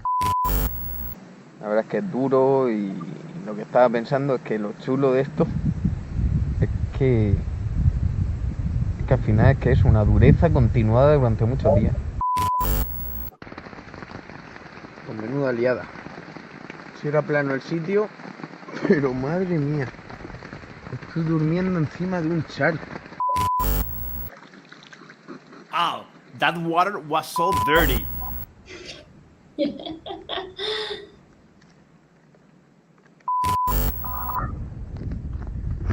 ahora sí que se difumina el I camino. remember this area. It was also foggy as it is. Yeah. I think Joder, it's lo que me always acabo de fun. pasar. Tengo aquí como una raja. The fox. Solo de zorro. Y ha volado la comida. Joder, ha desaparecido. Con el cacharro, con el cuenco para cocinar. Al, that part is Yo oí very un good. ruido. Digo, ¿quién es? Tal. Parecía que querían abrir la tienda o algo. Y vi la raja esa. Y cogí el cacharro que tengo ahí con el... como un neceser así, con el cuenco de la comida y la comida. Y en un momento dado, ¡bum! Otro tirón y desapareció. He ido siguiendo un rastro. ¡Buah! Está aquí.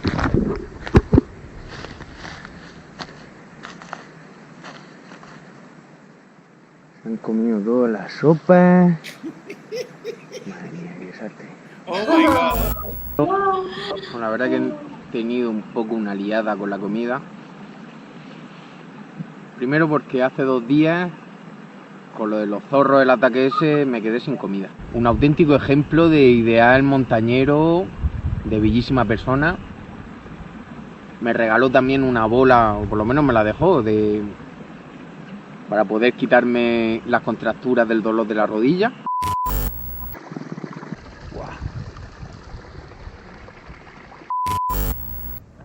¿Vas haciendo la transpirenaica?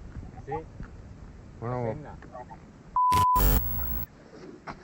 dos pantalones, 3 mangas, Like Sasha 2 said mangas before. largas y la camiseta. Esta noche quiero pasar una buena noche, descansar. Y qué mal lo pasé ayer. Pues menuda nochecita al viento. Aunque he descansado, pero me duele todo el cuerpo.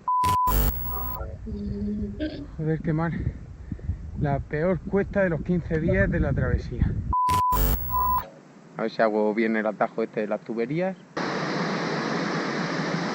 La verdad es que no sé si se ha hecho artificial o es natural, la verdad. Pues justo he tenido ya mi primera equivocación en el atajo. Le he preguntado esta mañana a quien no le tenía que preguntar. Estos son los famosos túneles del atajo. Vamos a ver si quepo con la mochila. Joder. Al, was dangerous to pass to that area? ¿Te sentiste miedo? No, no. Con la mochila. ¿Claustrofobia? No. I remember I went through there too. You went there also? Yeah. It was a shortcut. A shortcut. Una pasada. La entrada secreta a Ordesa. La verdad es que han sido 3 días alucinantes compartiéndolos con esta gente. Se lo estaba diciendo, digo, mira, es que hace 3 días estaba llorando de lo duro que era, sobre todo llorando también de la emoción de la superación. Do you understand, Sasha, Pero what me he's saying? acuerdo que estaba con lo de la soledad, que dura soledad. Un poquito de higiene. Está bien, Look, ¿no? Al. Aunque creo que llevo 10 días por lo menos sin echarme jabón 10 days. y sin cambiarme de ropa. I can't. Y bueno, por lo menos voy hacia Fontblanca, la faja de las olas, que irá por allí, como digo. Ponía que era un camino extremadamente difícil, con trepadas. Pero me apetece un bañito. Bueno, y uno se preguntará cómo nos duchamos en la Transpirenaica. Very good, Al, after 10 Buscando una days. ducha. Pero eso sí, siempre con jabón ecológico. Ahí, para que veáis de dónde vengo. Yo vengo de allá arriba, del collado ese. Una cabañita, espero que no me venga el americano, estemos los dos ahí. Sobre todo es que lo que me alteraba... Bueno, me ha alterado que llevaba toda la cuesta y he llegado ahí y no podía ni comunicarme con él. And then the American appears. He was doing his stuff, and then the American appeared again. You chose this one instead? O sea, Sasha, he was running away from him, and then he appeared here. Bueno, parece que la mañana me sonríe, ha sido gracioso. Porque ha pasado primero un hombre y luego detrás un auténtico jubilado, un auténtico veterano, esa es la idea. Y ahora mismo es que acaba de pasar también una familia ahí preguntando un poco. Bueno, So no you are preguntando, happy pero to lo he see visto un poco people, despistado y ya se I lo he mean, you're comentado. searching alone, but you are happy seeing Y people. bueno, yo estaba con mi reflexión de talk qué to aporta la Transpirenaica en verdad a una persona. Y digo, bueno, a nivel de salud, todo. O sea, hacer la Transpirenaica es vivir en el nivel más saludable posible, más alto. En plenitud total. A nivel de competencias blandas, todas. La relación con las personas, la relación contigo mismo. ¿Refugio encontrado? No, lo mismo que Sasha. Ajá, igual que Sasha. Está un poco hecho polvo, pero mira, tiene hasta su litera. Hay refugios que dan miedo. Como ese. That's really scary. Yo no veo It pinta de que scared me vaya a too at llover ni first, nada. but since the other guys Cae showed up, alguna I lluevecilla, wasn't pero as vamos. And you camp in that same place, Sasha, also. This one? Pero ha caído un rayaco, bueno, un trueno.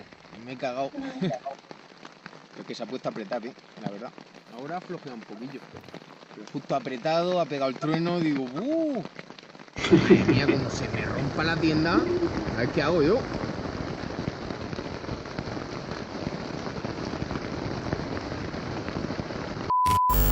Me ha asustado por un momento, la verdad. Empezó a caer granizo, a sonar unos truenos. Yo aquí en medio con la tienda. Pero bueno, la piedra esa está más alta. You were camping over there in those rock also, Sasha. The same place with the storm. So Bueno, what a las previsiones de ayer de la lluvia fueron totalmente acertadas. Y joder, bueno, estoy aquí en Escollado, eso sí. Siempre pienso que está aquí, pero aquí ahora sí. Pues lo ha conseguido poner. Pero qué locura, cuando más rápido uno, peor salen las cosas, madre mía, se me volaba el copón y encima está calado por dentro, pero bueno, por lo menos estoy refugiado, la verdad. Pero lo peor de todo es que no ha salido el sol, estaba esperando a que saliera el sol ya desesperado. Y bueno, tengo todo calado. Lo que más me jode es que tengo la espalda de la mochila calada. Anoche empezó a llover y todo esto que veis es un charco inmenso. Pero es que aquí todo esto estaba inundado y la tienda se me estaba inundando por varias esquinas. How hard was Bueno, that? menos mal que So it's que llevo soaked las with dos water? colchonetas esas. Yes. Soaked with water, yeah. Voy a tirarle fuerte y para adelante. Llevo desde las 5 de la mañana preparándome. Ya lo tengo todo recogido. Me falta recoger la tienda, solo que cayó una buena noche. Está todo mojado por fuera. The ghost town. And you also were sitting over there, Sasha. The ghost town. Yeah, La verdad es que parece un pueblo totalmente abandonado. Do you feel scared at the Tiene moment? unos ¿Sentiste símbolos muy miedo raros, en ese la pueblo? verdad. ¿Un fantasma o algo así? ¿Al? Luego acampé arriba y cuando llegó la noche se iluminó la iglesia. Y dije, ¿cómo? Me parece una pasada. And there's nobody over there to turn Y any light. ahí esa noche dormí cerca de unas vacas porque me daban seguridad. Una cosa que me da cuenta es que mi reloj corporal es el dolor de la espalda. Las piernas no se me cansan mucho, el cardio tampoco. Ahora estoy recordando todo lo que empieza a doler, sufrí. sobre todo Mucho cuando dolor. llevo, si ya a final del día, cuando llevo una hora o algo así. Bueno, esto es lo que os contaba. Pues llega a otro pueblo de esos fantasmas pirenaicos abandonados. Uf, he tenido un susto con un perro suelto, un mastinaco gigante. Madre mía, estoy aquí acostado. Estoy cagado. Totalmente. No paro de escuchar chillidos. Ha pasado un animal gigante. Eso haciendo ruido ahí, This pisando, night pero pegando I tiro. have the knife in the Ya hand. no paro de hacer ruido, he salido para afuera, chillan los animales, que no sé qué hay. What do you think Estoy could be that totalmente animal? cagado, la verdad. I don't know. Bueno, nos hemos parado aquí a comernos algo. Tell me, what do you think that could be that animal? I think is I don't know. It's a situation stress situation, no? Wow. Wow. You know, that really scared me a lot because I believe in all those top things.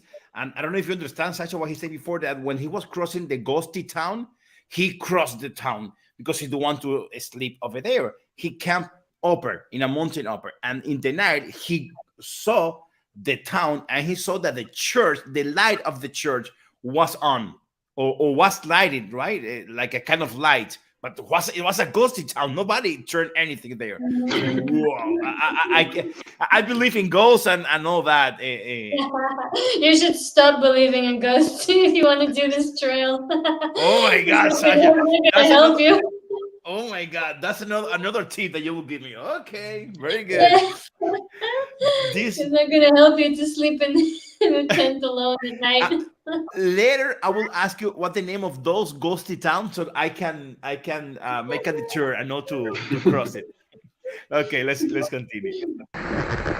Y uno se pregunta, ¿por qué en Andorra no encuentras mierda ni encuentras cagadas de perro?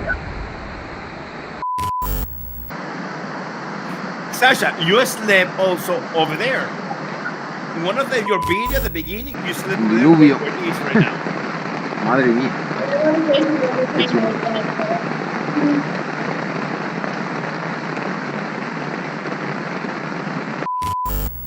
Y otra cosa que quería contar es un nuevo problema que se me está dando estos días, ya me lo dijeron. Te tienes que acostumbrar a la humedad, a estar mojado. Y es verdad. Ayer me tiré todo el día con las botas mojadas.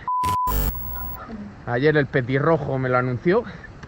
Y es que el tío no se iba de ahí. Bueno, señalarme que voy por buen camino, creo que no. Porque creo que me he equivocado. You got lost. Yes.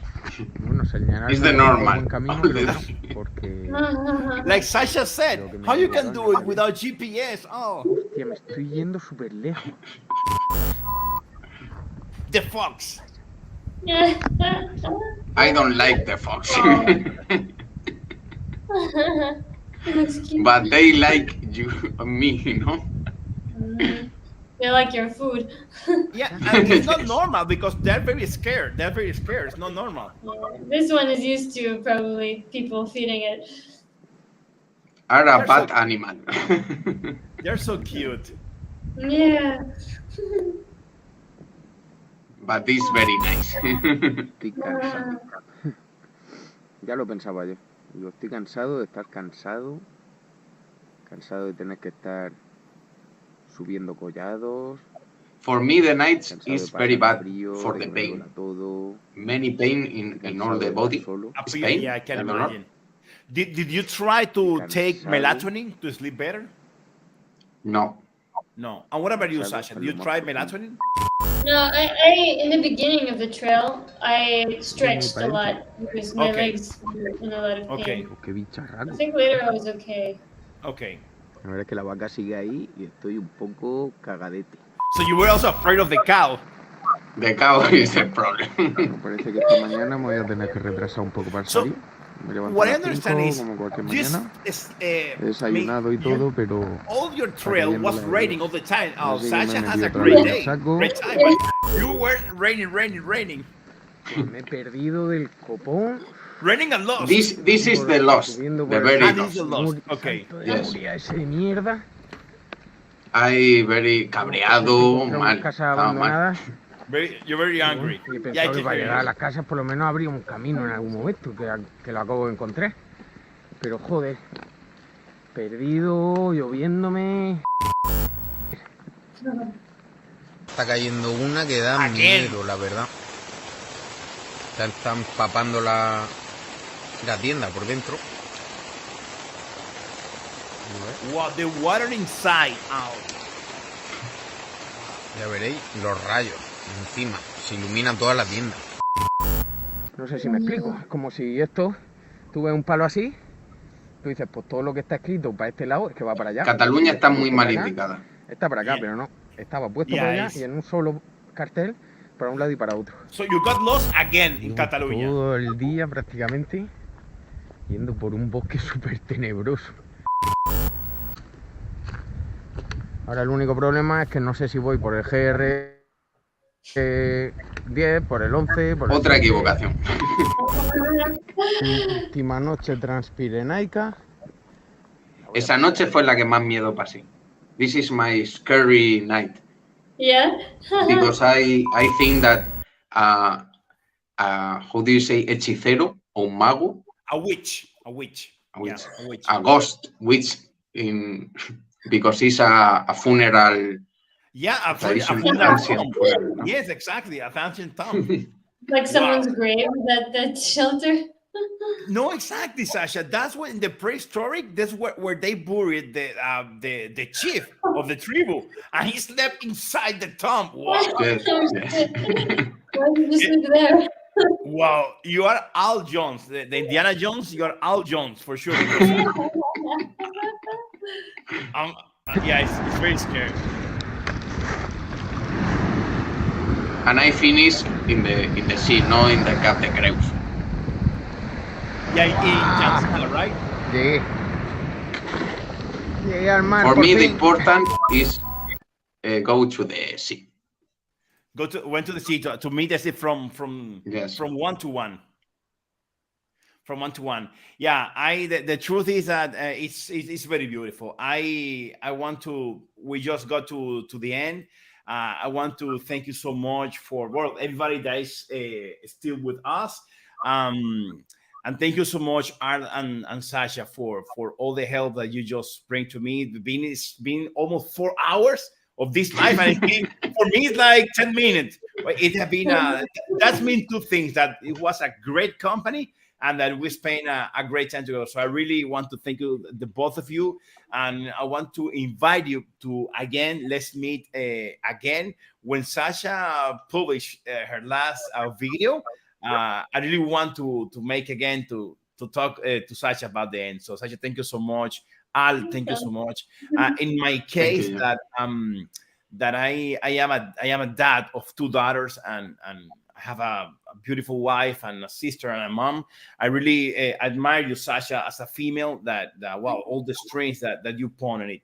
So I congratulate you and wishing you the best. Al, the same for you. The strength, all the charisma that you have, the way that you handle it, all those rains, because you have a lot of rain and you only have a smile, until the last part and you get angry, but the way you are is so nice. So I really congratulate you. It's my pleasure to have to be your friend, the same as you, Sasha, and I promise you that someday we'll meet in person. So thank you so much, guys, and have a great night. Thank you very much, Jordi. It was really nice. Thank you. Bye-bye. Cool. Goodbye. Okay. Thanks, guys. Bye. Bye.